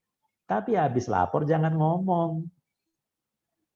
Karena kalau udah ngomong itu nggak boleh, nanti di pengadilan Anda ngomong, terbuka untuk umum ke pengadilan. Tadi kalau habis lapor ngomong, Anda ceritakan si ini menipu duit saya investasi, sebutkan namanya, gamblang lagi. Itu satu tindak pidana tersendiri. Makanya dulu pernah ada satu kejadian, satu masa, satu periode, di mana juru bicara aparat penegak hukum tertentu, saya nggak sebutkan, tapi teman-teman mungkin bisa menebak, yang dulu kalau sering habis melakukan penangkapan terhadap tersangka, bla bla bla, dia melakukan press con dengan detail. Jadi seolah-olah dia mengadili si tersangka trial by the press. Si tersangkanya nggak bisa dikesempatan membela diri lagi. Diceritakan dia telah melakukan ini, bla bla bla bla bla bla. Praktek ini melalui rekanannya ini, diceritakan semua. Padahal nggak boleh persidangan melalui media sepihak itu. Pembunuhan atau pembunuhan karakter seseorang, nanti di pengadilan lah tempatnya, saling tanding, adu alat bukti gitu. Kan di press conference itu si tersangkanya nggak punya kesempatan menjawab. Itu kan baru satu pihak, satu sudut pandang Anda sebagai penegak hukum misalnya. Nah, jadi hal-hal seperti itu mesti pencemaran nama baik tadi juga begitu. Tapi pencemaran nama baik itu nunggu diadukan oleh orang yang merasa tercemar. Jadi jangan misalnya, ini apalagi terkait dengan tarik-menarik urusan politik sekarang ini kan tajam. Yang dicemarkan nama baiknya tokoh politiknya, tapi yang sewot, yang marah, para pendukung dari sekarang ini kan bisa dibilang terpecah menjadi dua kubu nih. Sekarang ini kita berbangsa dan bernegara nih. Walaupun pilpresnya sudah selesai, masih saja ke bawah. Sehingga dikit-dikit lapor segala macam, mengadukan. Nah, itulah bedanya antara pencemaran nama baik, hoax, hate speech, kemudian berita bohong, dan lain sebagainya. Nanti kita kapan-kapan saya singgung tentang itu ya. Intinya pencemaran nama baik itu harus diadukan oleh orang yang merasa dicemarkan nama baiknya. Misalnya tadi Chandra, maka kalau Chandra nggak tersinggung, ya nggak masalah. Jangan orang lain yang mengadukan. Yang berhak mengadukan Chandra. Polisi tidak boleh memproses. Karena Chandra saja nggak merasa tersinggung kok. Gitu. Kalau Chandra nggak mengadukan, ya jangan diproses. Makanya idealnya, semestinya ya, harapan kita sebagai warga negara, pemimpin, baik pemimpin dalam artian yang terpilih maupun tidak terpilih, tokoh masyarakat atau tokoh pemuka, tokoh-tokoh partai politik, dan lain sebagainya, pejabat negara, diharapkan tidak termasuk yang berkuping tipis, gitu, gampang tersinggung. Kalau dikritik dari rakyatnya, dikritik dari para pendukung lawannya, dan seterusnya. Kecuali kalau memang yang sudah bersifat fitnah, yang memang berita bohong, yang memang orang tidak melakukan apa-apa, tapi dituduh melakukan apa-apa misalnya. Tapi kalau kritik, misalnya cenderung ke pencemaran nama baik, bisa di cover dengan berita-berita yang lain sebenarnya. Artinya tidak gampang tersinggung, sedikit-sedikit melaporkan, sedikit-sedikit mengadukan pengkritiknya, ini baik di pemerintah maupun oposisi ya. Jadi kalau kita di kelas, kita bicaranya secara akademis, tidak ada pretensi keberpihakan, walaupun secara subjektif tentu kita ada pilihan-pilihan preferensi partai politik, tapi dalam diskusi-diskusi akademis seperti ini kita harus berupaya seoptimal mungkin untuk netral. Kita bicara dari sisi ilmu hukumnya, ya. Nah, jadi ini contoh yang tidak boleh diproses kalau tidak diadukan oleh korbannya. Kemudian ada misalnya terkait dengan tindak pidana perpajakan misalnya. Tapi bukan tindak pidana perpajakan umum, tapi terkait perpajakan itu yaitu pembocoran rahasia data perpajakan, data wajib pajak. Ini delik aduan juga. Jadi kalau misalnya ada petugas pajak yang ditanya, yang dia membocorkan apakah diminta atau tidak memberikan data perpajakan kepada kompetitornya, ada perusahaan-perusahaan multinasional company yang saling mengintip data perusahaannya. Data perusahaannya ngomong perusahaan ini berapa omsetnya, berapa harga pokok ini ya. Apalagi kalau bicara tentang transfer pricing gitu ya. Berapa marginnya, berapa laba, berapa pajaknya. Petugas pajak nggak boleh ngomong itu. Dia terikat dengan sumpah atau rahasia jabatan. Jadi, tapi dia baru bisa dipidana kalau perusahaan yang datanya dibocorkan itu mengadukan kepada aparat penegak hukum. Kalau tidak, ya tidak. Gitu ya. Makanya kalau teman-teman saksikan jeli ya, nih kalau kita ngamatin, pernah dengar atau lihat Deddy Corbuzier misalnya. Deddy Corbuzier itu dalam setiap tahun dia akan membuat satu video tentang berapa sih pajak dia tahun itu. Teman-teman dalam beberapa kali dia selalu ngomong, pernah ada satu cerita dia diwawancarai dalam video yang ini bagian dari kampanyenya Direktorat Jenderal Pajak sih. Jadi mengambil tokoh-tokoh masyarakat atau selebritis atau orang yang berpengaruh di masyarakat untuk terkait dengan kepatuhan pembayaran pajak lah intinya. Sudah lapor bayar pajak, kemudian lapor dan bayar. Jadi Corbuzier pada saat itu nanya, ada satu kepala kantor, Pak X gitu ya, Pak kepala kantor, saya udah bayar pajak ya Pak, gitu kan. Kemudian sambil senyum-senyum gitu, pajak saya berapa Pak? Jadi Corbuzier, saya bayar pajak berapa Pak tadi gitu. Nah kepala kantornya itu jawabnya, kan dia tahu berdua habis bayar pajak, lapor, gitu. Bayarnya bukan ke kantor pajak, ke kas negara lewat bank, persepsi atau ke kantor pos gitu. Tapi kan SPT-nya disampaikan di kantor pajak. Maka si kepala kantornya ngomong, jadi saya bayar pajak berapa? Biar diomongkan. Kepala kantornya itu nggak mau jawab. Ya kan Bapak lebih tahu, gitu. Bapak lebih tahu deh. Akhirnya Deddy Corbuzier ngomong, 2,5 M ya Pak saya bayar gitu. Nah, karena yang ngomong dirinya sendiri si wajib pajak 2,5 M, maka tidak ada tindak pidana di sana. Kepala kantornya saking berhati-hatinya dia nggak mau ngomong padahal ada dedinya. Dedi ngomong, Pak saya bayar berapa tadi? Habis itu Deddy Corbuzier nanya, teman-teman saya yang lain artis gimana Pak? Sudah bayar pajak belum? Berapa Pak bayar pajaknya?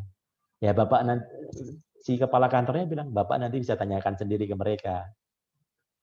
Artinya hal-hal yang semacam ini teman-teman, itu penting. Dan itu masuk delik aduan. Kalau misalnya yang ngomong adalah wajib pajaknya sendiri, nggak ada masalah. Tapi kalau petugas pajak yang ngomong, maka dia kalau tidak terima orang yang disebutkan tadi, dia mengadukan ke polisi, maka bisa dipidana itu. Ada di pasal 34, junto pasal 36 kalau nggak salah Undang-Undang KUP. Nah, ini termasuk delik. Tidak bisa diselesaikan secara pidana melalui jalur peradilan pidana kalau tidak diadukan. Karena memang jenisnya, deliknya tadi delik aduan, bukan delik laporan. Demikian pula, teman-teman, setelah kita sampai jam berapa? 16.50, 16.30 ya? Iya, Pak. Oh, oke.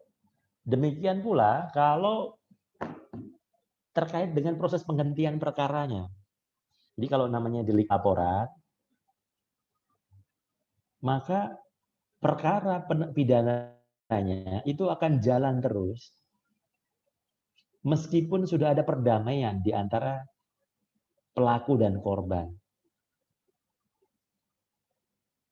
Kalau delik laporan ya, pelaku dan korban atau keluarga korban ya, damai atau mencabut, nggak ada istilah mencabut laporan itu nggak ada. Pokoknya Pak, tolong berhentikan Pak, nggak ada. Polisi kemungkinan akan jawab, ya ini kan bukan delik aduan. Ini kan bukan delik, ada peristiwa, ini yang sering terjadi nih teman-teman. Kecelakaan lalu lintas yang ada menyebabkan luka-luka, pelaku sopirnya ditangkap, ditahan gitu, atau menyebabkan matinya korban. Maka penyelesaian secara kekeluargaan antara pelaku dan korban itu tidak serta-merta menghentikan, walaupun sebenarnya sih harusnya dihentikan gitu ya. Tapi dalam prakteknya ya kalau mau dibilang oknum, oknum lah ya. Polisi nggak begitu gitu. Padahal tujuannya kan yang penting sudah damai gitu, sudah memberikan biaya perawatan, pengobatan dan seterusnya. Tapi polisi jawabnya dari pengalaman yang sering saya jumpai gitu ya, tidak semua tadi. Ada juga yang oke, ini karena tujuannya sudah berdamai, tapi secara ketentuan memang betul bahwa kecelakaan, penganiayaan ringan, emosi mukul gitu kan. Ada orang lagi di jalan nggak terima segala macam, saling pukul-pukulan, berantem, satu luka, lapor polisi, kemudian saling memaafkan, oke damai aja. Polisi ketika mereka saling berdamai mau disuruh berhenti, pasti polisi nggak serta-merta langsung menghentikan. Tapi dengan upaya diskusi panjang lah ya intinya, baru dihentikan. Karena jawaban polisi kalau ditanya tentang benar atau tidak secara aturan, betul. Karena memang tidak bisa, laporan itu tidak dihentikan dengan adanya perdamaian. Karena delik laporan namanya. Beda kalau delik aduan. Begitu pelaku dan korban berdamai, maka demi hukum ketika aduan tadi dicabut, maka demi hukum harusnya dihentikan tuh prosesnya. Dihentikan prosesnya. Kenapa? Karena itu bukan tindak pidana lagi jatuhnya. Gitu ya. Nah, itu tapi dalam prakteknya seringkali ini juga nggak semudah itu. Walaupun secara hukum harusnya berhenti. Karena polisi juga kadang ini orang main-main aja habis ngaduin kemudian cabut. Ya kan kita nggak tahu kalau dia akan minta maaf misalnya. Dengan minta maaf selesai, kemudian mengganti kerugian, permintaan maaf, pernyataan dan seterusnya, mengklarifikasi, kan selesai sebenarnya. Tujuannya kan begitu. Nah, jadi itu kira-kira prosedur penyelesaian di bidang pidana. Sebelum saya lanjutkan tentang objek-objek dari sengketa, dari perkara yang akan diselesaikan melalui jalur pidana, perdata, dan tata usaha negara, silahkan kalau ada pertanyaan. Jadi habis ini saya akan bicara tentang objeknya nih. Jenis sengketa. Sengketa, ada tulisan jelek banget ya. Sengketa atau perkara yang akan diselesaikan melalui jalur litigasi di bidang pidana, perdata, tata usaha negara, dan peradilan militer.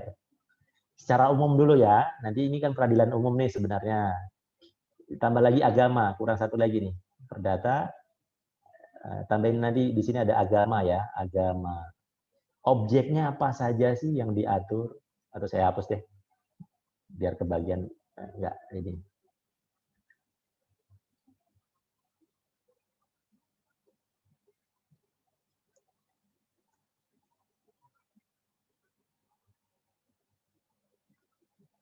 Nah, ini peradilan umum dalam untuk jenis perkara pidana, perdata, masih di peradilan umum semua nih. Kemudian tata usaha negara, tun, agama, dan militer. Nah, sengketa yang seperti apa, perkara yang seperti apa yang diselesaikan melalui peradilan pidana, peradilan perdata, tata usaha negara, pidana perdata itu masuk peradilan umum ya, agama, dan militer. Sebelum saya lanjutkan ke sini, sampai dari penjelasan saya tadi atau dari kemarin, kalau ada pertanyaan silahkan.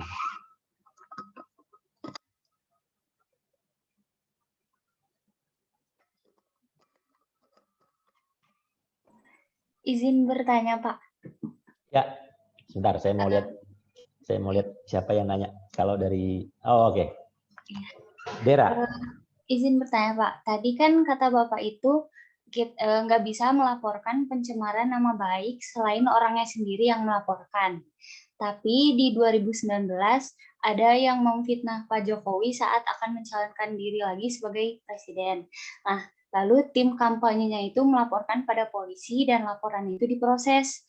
Kenapa polisi memproses kasus ini padahal bukan Pak Jokowi yang melaporkan, Pak? Terus, apa karena Pak Jokowi seorang presiden jadi ada pengecualian sehingga laporannya diproses? Terima kasih, Pak. Oke, Dera. Jadi kalau menjawab pertanyaan inilah terkait dengan ada unsur politik sekarang ini tuh agak nggak sehat sebenarnya kita ini. Mau ngomongin Pak Prabowo, Pak Jokowi, Pak Sandi, Pak Ma'ruf Amin, tokoh-tokoh partai politik itu serba sensitif kita ngomongnya ya. Tapi sekali lagi jawaban saya ini jawaban yang yang dari aspek kita ambil dari aspek hukumnya saja ya, tidak ada pretensi politiknya, walaupun kalau mau dibilang tadi anasir bahwa dugaan masyarakat segala macam itu kan setiap orang bisa berprasangka, bisa menduga dan seterusnya. Jadi kita kembalikan ke aturan hukumnya saja ya. Jadi kalau kita perhatikan, Anda perhatikan tentang, jadi yang pertama-tama komentar saya terhadap pertanyaan Dera adalah, teman-teman kalau ngomong soal pencemaran nama baik, itu gunakan istilah jangan dilaporkan, tapi diadukan. Jadi delik aduan itu diadukan, kalau delik laporan atau delik umum dilaporkan. Ya, delik laporan itu nggak bisa dicabut oleh orang yang mengadu, oleh yang melaporkan. Karena misalnya nih ada orang mencuri, maka ada pencurian, ada tindak pidana pencurian,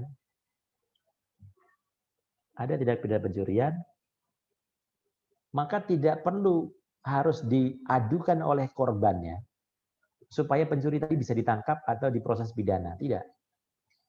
Siapapun, mau tidak ada yang lihat, ada orang yang lihat dari CCTV atau bahkan polisi yang tahu, maka dia masuk kategori karena dia tindak pidana umum, maka dia bisa diproses. Nggak usah diadukan, cukup dilaporkan. Bahkan polisi sendiri bisa membuat namanya laporan polisi, LP, laporan polisi yang menangkap dan seterusnya. Nah, jadi itu delik laporan, karena delik selain yang saya sebutkan tadi ya. Nah, berikutnya jawaban saya terkait pertanyaan Dera tadi adalah, apakah dalam case yang ketika orang dalam case orang yang dianggap menghina ataupun menyebarkan berita bohong atau ujaran kebencian, itu bukan pencemaran nama baik, masuknya di sana oleh aparat penegak hukum, dibawanya ke sana. Walaupun dari pihak yang sebaliknya mengatakan ini sebenarnya juga masuk kategori Kalau dibilang ujaran kebencian, ya enggak juga. Sehingga kebanyakan proses-proses itu, kebanyakan proses hukum terkait dengan ujaran kebencian, berita bohong, penghinaan, itu bukan dengan KUHP yang tadi pencemaran nama baik tadi, tapi melalui Undang-Undang ITE, Informasi dan Transaksi Elektronik. Yang walaupun ini saya bahas dua sudut pandang ya, sudut pandang yang pro sama yang kontra. Nah, biar teman-teman bisa tahu kira-kira argumennya apa sih dua-duanya. Dalam Undang-Undang ITE sebenarnya ini kan singkatan dari informasi dan transaksi elektronik. Jadi ada dua. Tapi kebanyakan Undang-Undang ITE belakangan ini yang digunakan adalah terkait dengan informasi tadi. Penyebaran informasi bohong, hoax, berita penghinaan dan seterusnya tadi. Padahal tujuan utama kalau menurut para perumus Undang-Undang ITE adalah untuk melindungi, mencegah terjadinya praktek-praktek tindak pidana terkait dengan transaksi elektronik, penipuan, penjualan, dia jual barang di marketplace padahal dia nggak punya barang, dia sudah beli barang nggak bayar dan seterusnya, pencurian data dan seterusnya. Itu menurut pandangan diskusi-diskusi dari pandangan ini kenapa galak dianggap tajam ke oposisi sementara yang pro pemerintah tidak. Itu pandangan-pandangan kedua belah pihak yang saya kalau mau berkomentar sulit karena kita di forum akademik begini dan memahami situasi sekarang ini yang nggak sehat kalau mau begini ya, dianggap nanti pro yang satu, pro yang lainnya. Jadi saya jawabnya dua-duanya. Jadi menurut polisi, kenapa memproses apa orang yang dianggap menyampaikan ujaran kebencian kepada Presiden Jokowi, ya karena pakai Undang-Undang ITE ini. Bukan tidak mencemarkan nama baik Pak Jokowi, tapi menyebarkan berita bohong, melakukan penghinaan di pasal 27, pasal 28 Undang-Undang ITE, dipakainya itu, Dera. Nah, pertanyaan yang serupa, ini biar imbang, tadi Dera kan sebenarnya apakah karena Presiden, jadi itu bukan delik aduan, penyebaran berita bohong, kemudian beda dengan pencemaran nama baik. Misalnya dibilang Pak Jokowi, misalnya ternyata beristri 2, beristri 3, itu kan mencemarkan nama baik Pak Jokowi. Pak Jokowi ternyata punya anak begini-begini, misalnya ini ya, itu mencemarkan nama baik. Nunggu di, walaupun kalau mau dianggap sebagai berita bohong, ya berita bohong juga. Jadi memang kalau Dera nanya judgement atau pertimbangan penegak hukum, faktor subjektivitas tentu ada dimanapun itu, ya. Karena itu banyak juga yang bertanya, kenapa kalau yang seberangnya, misalnya menghina atau berita bohong terkait dengan Pak Prabowo, Pak Sandi, kenapa tidak diproses dengan cara yang sama? Nah, tentu pandangan-pandangan ini dua-duanya ada. Harusnya, oke, sama-sama nggak boleh itu, tapi proses dua-duanya misalnya. Oke, jawaban saya mungkin segitu saja ya, Dera. Intinya yang digunakan, pasal yang digunakan bukanlah ketentuan tentang pencemaran nama baik di dalam undang-undang di KUH pidana, tapi soal penghinaan, penyebaran berita bohong, atau hoax di dalam undang-undang ITE. Begitu ya, Dera? Baik, Pak. Terima kasih jawabannya. Jadi itu bukan delik aduan kalau terkait berita bohong, kemudian penghinaan, itu bukan delik aduan. Lagi ada pertanyaan? Silakan. Sebelum saya lanjutkan.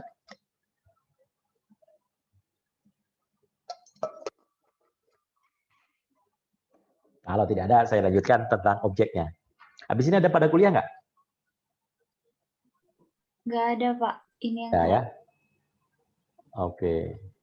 Sekarang saya lanjutkan tentang objeknya. Apa yang bisa dibawa ke ranah pidana? Apa saja sih objek yang diselesaikan dalam peradilan pidana? Apa yang diselesaikan di dalam ranah perdata, tata usaha negara? Nah, bedanya apa gitu? Kenapa mesti dibeda-bedakan? Karena berbagai alasan tadi ya, secara dari faktor sejarah memang peradilan kita dibeda-bedakan. Yang mana sebenarnya pembedaan itu sejak berlaku di zaman penjajahan, tapi pembedaan pada saat itu Misalnya ada peradilan rakyat, ada Landrat, ada Radvan Justisi pada saat itu yang dibeda-bedakan zaman Belanda bukan berdasarkan pada jenis perbuatan atau objek sengketanya, tapi ke golongan-golongan penduduk. Nah, kalau di zaman kolonial dulu memang pembidangan, pembedaan golongan-golongan termasuk lembaga peradilannya itu memang dilakukan berdasarkan stratifikasi golongan penduduk gitu. Itu yang dimaksud dengan pelanggaran terhadap equality before the law, ya itu sebenarnya. Nah, kalau sekarang pembidangan hukum kita ini, kenapa kalau yang sengketa di bidang tata usaha negara kok dibawa ke TUN, yang ini tidak? Karena biar tadi tanggung jawab terkait administrasi negara, biar proporsional gitu. Ya, sehingga kalau kita mau tahu sebenarnya ini mesti diselesaikan secara pidana, perdata, tata usaha negara atau agama. Misalnya terkait dengan waris, terkait dengan transaksi ekonomi syariah gitu. Kalau dibawa ke ranah pidana tentu nggak cocok. Dibawa perdata juga, walaupun hukum acaranya nanti pakai hukum acara perdata, yang nggak cocok juga.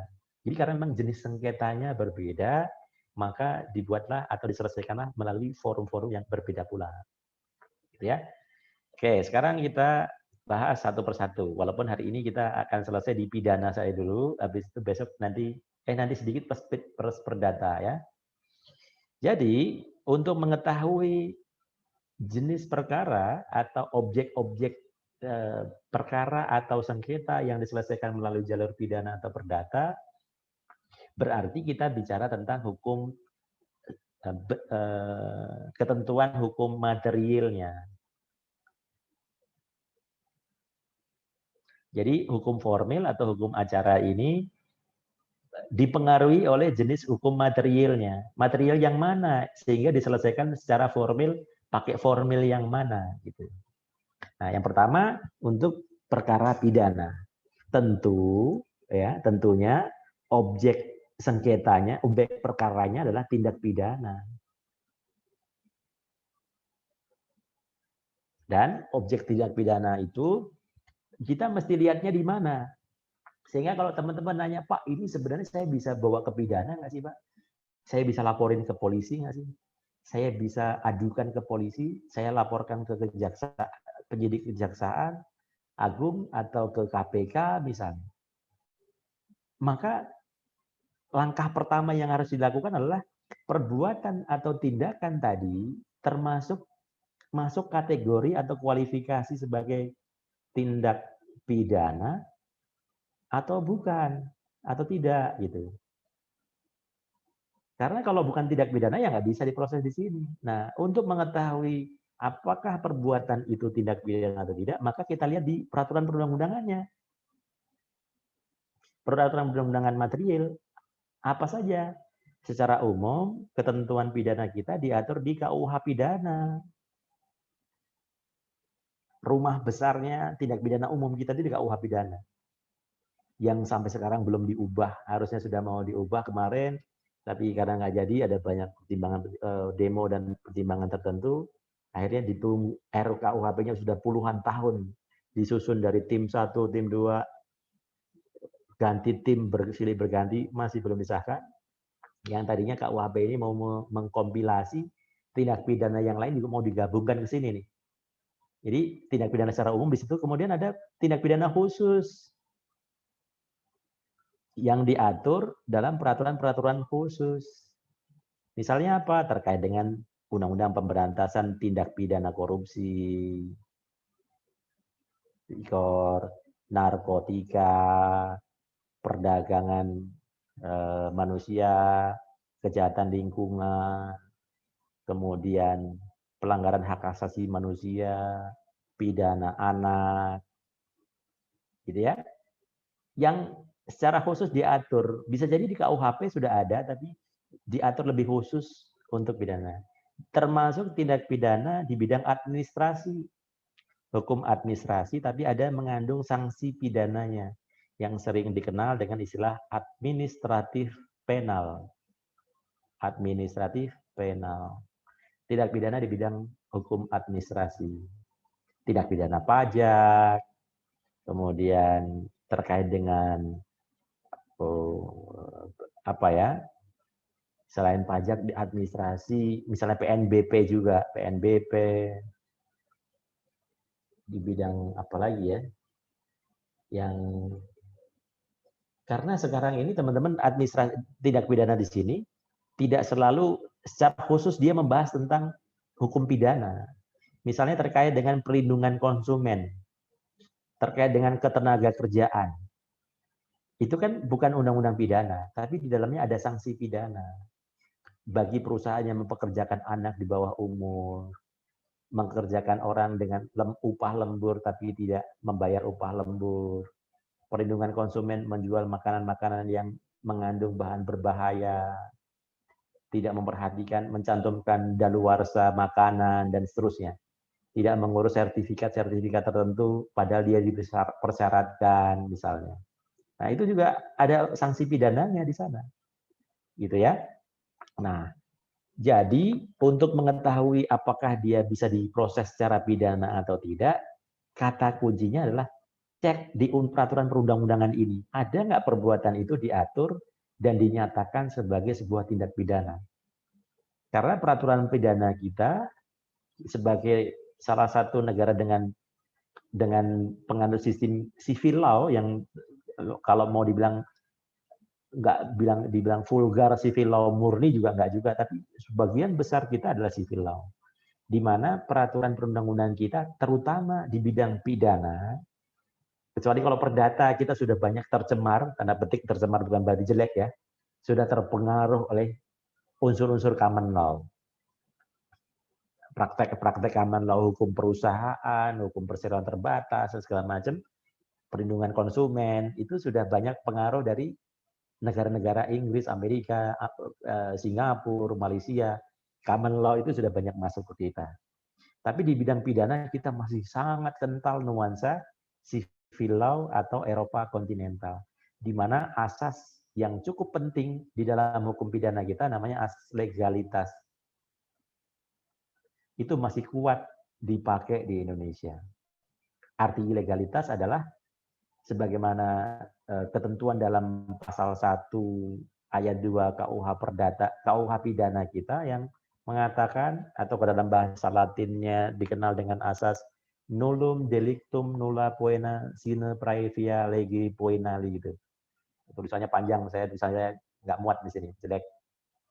Nanti cari sendiri, nullum delictum nulla poena sine praevia lege poenali ya. Itu mengandung pengertian bahwa tidak bisa berdasarkan asas legalitas ini bahwa hukum pidana itu menganut pengertian ataupun asas itu secara ketat. Karena sudah dimuat dalam KUH pidana kita. Bukan hanya sekedar asas, tapi asas yang sudah diadopsi, yang sudah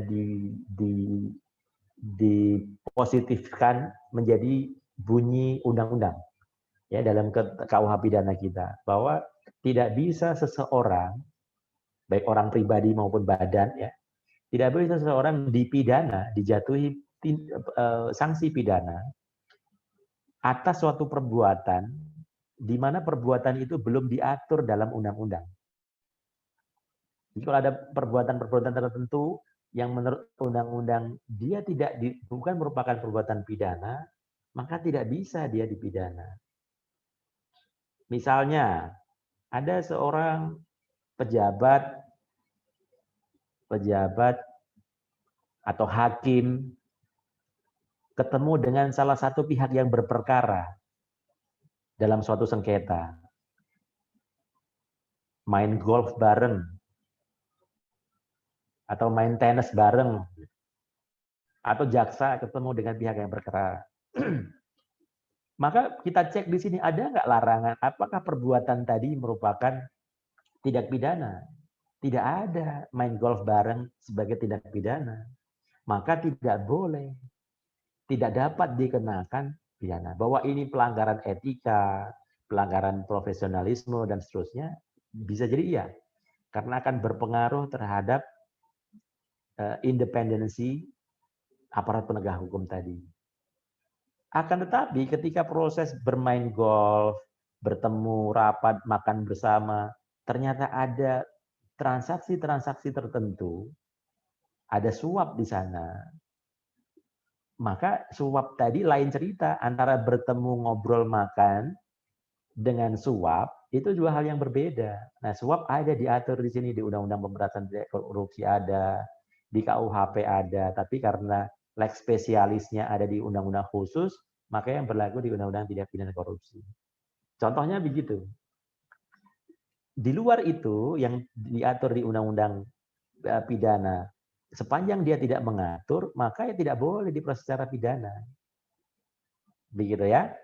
Nah, jadi objeknya adalah tindak pidana, baik itu tindak pidana yang bersifat aduan ataupun bersifat laporan, karena tindak pidana umum. Nah, berbeda dengan perbuatan objek sengketa atau perkara pidana ini, maka kalau dalam perdata, objeknya kita menyebutnya sengketa di sini. Nah, atas sengketa yang terjadi, tadi saya bilang bahwa proses penyelesaiannya bisa melalui jalur litigasi maupun non-litigasi. Kalau jalur litigasi, ini disebut dengan namanya gugatan. Jadi dalam perkara pidana, teman-teman jangan menggunakan istilah gugatan. Kalau ada orang melakukan pencemaran nama baik, orang melakukan pencurian, orang melakukan penggelapan, pemalsuan, jangan bilang nanti bisa digugat ke polisi loh. Nanti bisa digugat ke pidana loh, jangan. Tapi gunakan istilah dilaporkan. Kalau mau lebih aman ya, pakai istilah asing, seringkali orang mau amannya saja, nanti bisa di-sue loh Anda. Di-sue. Walaupun lebih banyak issue itu ke jalur perdata sebenarnya, tapi intinya di-sue dibawa ke jalur peradilan. Hati-hati kalau ngomong loh ya, jangan sampai kita ngomong, jangan sembarangan. Hati-hati ya ketika di dalam satu forum, jangan gampang nyebut nama orang ya, nanti bisa di-sue loh Anda. Budaya sue di negara-negara common law kan tidak membedakan proses perkara pidana maupun perdata, sehingga orang sering mengatakan yaudah nanti takut di-sue deh, takut dipermasalahkan secara hukum gitu. Nah jadi itulah di perdata kita pakai gugatan. Sementara di perdata nggak ada namanya aduan, laporan, tidak ada. Nah yang nanti mungkin ada sedikit perlu kita tempatkan secara tepat adalah kata-kata tuntutan. Nanti bisa dituntut loh gitu. Ada yang mengatakan tuntutan itu nggak cocok ditaruh di perdata, karena tuntutan itu nanti di pidana, di tahap penuntutan. Tapi sebenarnya nggak salah-salah juga. Tuntutan ini maksudnya di dalam perdata, ini nanti kalau kita bicara bahas tentang surat gugatan, di situ kan ada namanya petitum. Petitum itu permohonan, ya artinya apa yang dituntut gitu. Apa sih yang dituntut dari tergugat? Jadi ini masalah terminologi bahasa Indonesia saja. Jadi petitum kalau mau dibilang tuntutan ya bisa juga. Walaupun tuntutan dalam artian beda dengan penuntutan di dalam hukum pidana. Artinya petitum itu permohonannya apa sih yang mau diminta dari tergugat. Ya, tapi letaknya teman-teman mesti tahu tuntutan dalam hukum pidana dan perdata itu yang mana. Kita tidak menuntut berapa tahun, dijatuhi pidana berapa, itu tuntutan di pidana. Kalau di sini tuntutannya atau petitumnya, permohonannya apa? Yang dimau untuk diputuskan oleh majelis hakim atas tergugat gitu. Karena yang berhadapan-hadapan kalau di sini adalah penggugat dan tergugat. Kalau di sini yang saling berhadapan-hadapan adalah negara dan terduga. Istilah terduga sebenarnya nggak ada teman-teman ya. Terduga pelaku tindak pidana. Artinya terduga ini bisa tergantung tahapannya. Ada yang masih tahapan sebagai tersangka atau terdakwa. Ya, negara diwakili ketika masih dalam keadaan tersangka, dia berhadapan dengan penyidik. Ketika terdakwa, dia berhadapan dengan jaksa penuntut umum. gitu kan. Nah, itu di hukum pidana. Saya menjelaskannya mungkin agak lompat sana sini sana, jadi karena untuk mensimplifikasi pembahasan kita, karena kalau dibaca buku satu-satu gitu ya, tentu akan jauh melebarnya. Tadi ini mudah-mudahan teman-teman bisa punya pemahaman. Nanti selebihnya teman-teman baca sendiri di literatur, di buku apapun ya. Kemudian apa yang saya sampaikan mungkin urutannya tidak persis seperti yang ada di RPS, tapi saya pastikan bahwa nanti di akhir semester, di akhir pertemuan mid semester ini, semua ada yang di RPS saya akan bahas. Karena kalau teman-teman baca di urutan RPS-nya, itu juga agak ada yang dibahas di bagian depan, belakang. Nah, saya mau bikin urutannya, kira-kira nanti yang penting yang ada di RPS akan tersampaikan semua sampai dengan setelah mid. Kalau Anda perhatikan di sini kan nanti bentuk-bentuk surat gugatan dan seterusnya kan. Nah, saya mau mengatakan gimana saya mau bahas tentang surat gugatan kalau teman-teman belum tahu apa itu surat gugatan. Di mana letaknya? Biar nanti teman-teman, sebentar, saya mesti ngecas laptop. Apa itu surat gugatan, kemudian posisinya ada di mana? Jangan sampai teman-teman salah gitu. Bicara pidana, bicara gugatan. Ya, bicara peradilan militer, peradilan gugatan. Nah, kalau gugatan di sini bolehlah kita ngomong gugatan. Kemudian pihaknya siapa saja, dalam perkara apa saja gugatan itu. Ya, jadi teman-teman sudah sudah paham yang tadi pakai helikopter view tadi lebih komprehensif pemahamannya gitu. Harapan saya begitu. Sehingga nanti ketika kita bicara tentang tahapan-tahapan di sini kan akan begini nanti. Ketika alur perkara perdata, kalau misalnya tata usaha negara prosedurnya seperti apa. Ini akhirnya saya ngambil di internet teman-teman ya, karena saya nggak bisa belum sempat bikin PPT. Saya nyari bahan ajar waktu kuliah zaman dulu, sudah nggak ada, sudah ganti laptop berapa kali nggak ketemu, udah nggak hilang filenya. Jadi ini kalau misalnya teman-teman ada yang bisa bantu sih saya senang nih bisa bikin PPT begini-beginian. Ini karena kita kan non komersil, jadi non komersial saya berani saja kita pakai.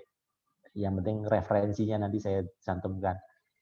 Misalnya dari klinik atau hukum online misalnya, banyak dia bikin resume-resume atau poster-poster seperti ini ya. Nah, ada semua teman-teman.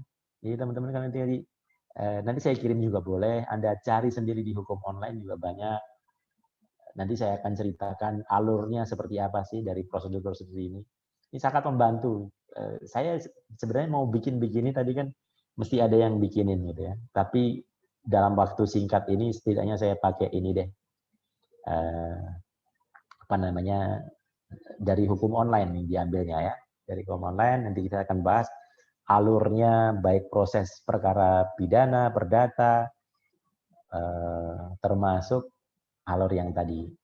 Skemanya seperti apa, prosedurnya, itu relatif saya taruh di belakang setelah teman-teman tahu barangnya apa sih yang mau kita bawa, kita mau selesaikan.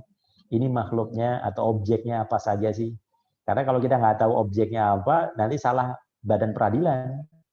Karena kalau salah badan peradilan, nanti kita akan ketemu yang namanya kompetensi atau kewenangan badan peradilan dalam menyelesaikan suatu sengketa hukum. Ada namanya kompetensi absolut. Jadi jangan sampai salah, begitu salah kita dieksepsi, nanti kita bicara eksepsi ya. Oh, udah mentah di awal.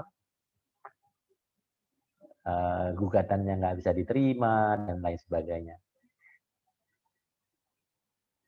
Oke ya. Nah, jadi sebenarnya dalam konteks teman-teman sebagai calon aparatur sipil negara, pemahaman atas hukum acara ini adalah sebenarnya dari sisi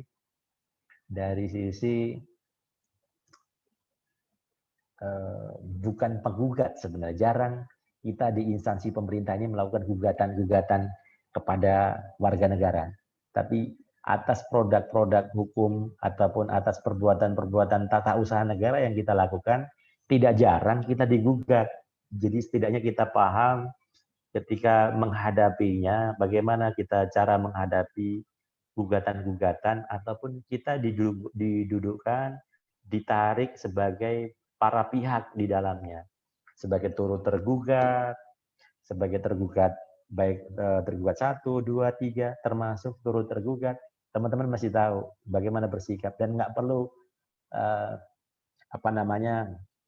panik yang berlebihan karena sudah tahu permasalahannya. Oh, dia lagi mempermasalahkan ini.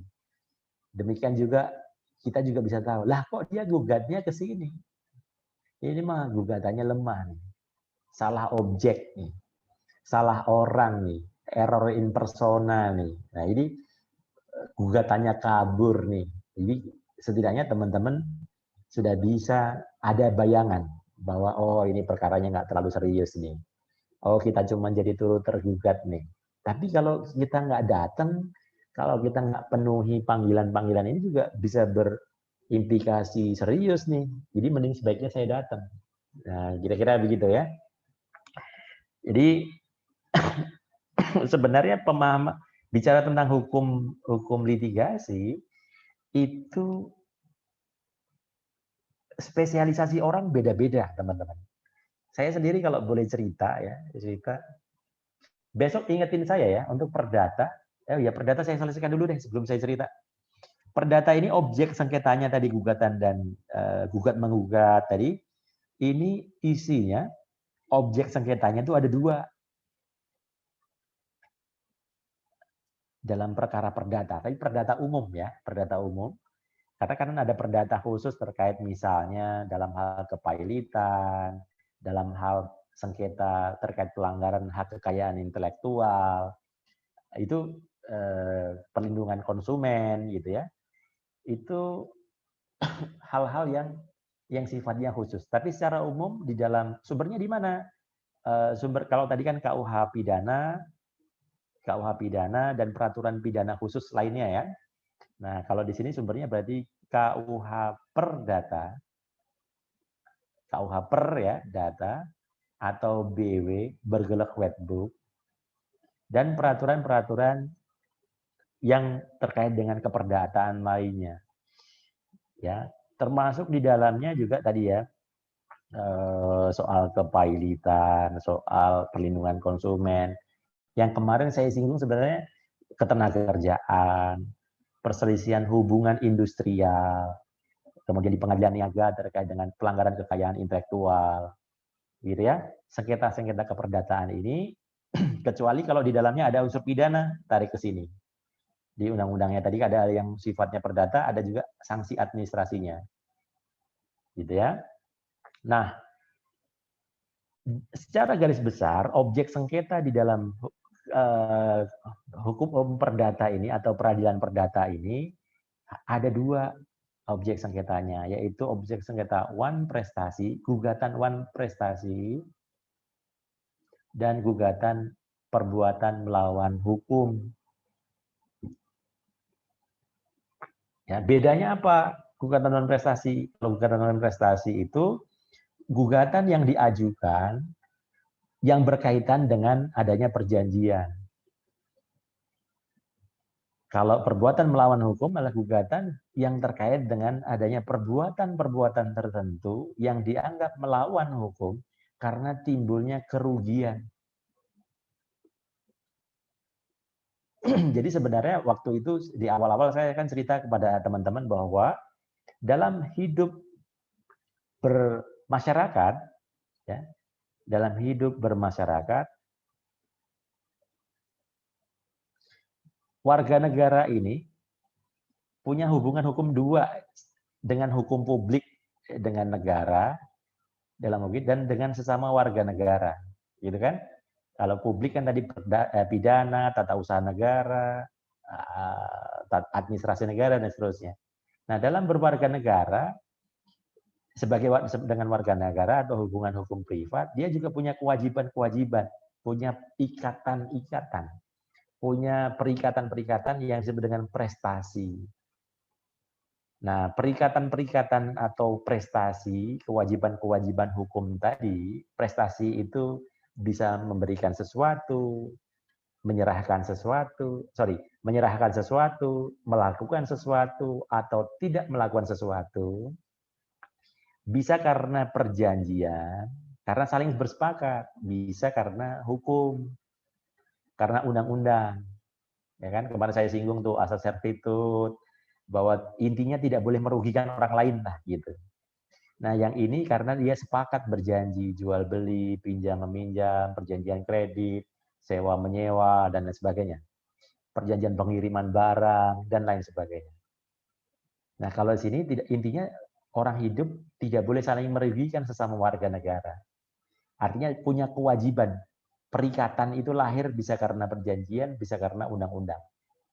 Nah, ketika ada pelanggaran terhadap perikatan ini, dia melanggar perjanjian, atau dia melanggar keharusan dia untuk berbuat baik, minimal bukan berbuat baik, keharusan untuk tidak merugikan orang lain, dan merugikan orang lainnya ini bukan termasuk tindak pidana.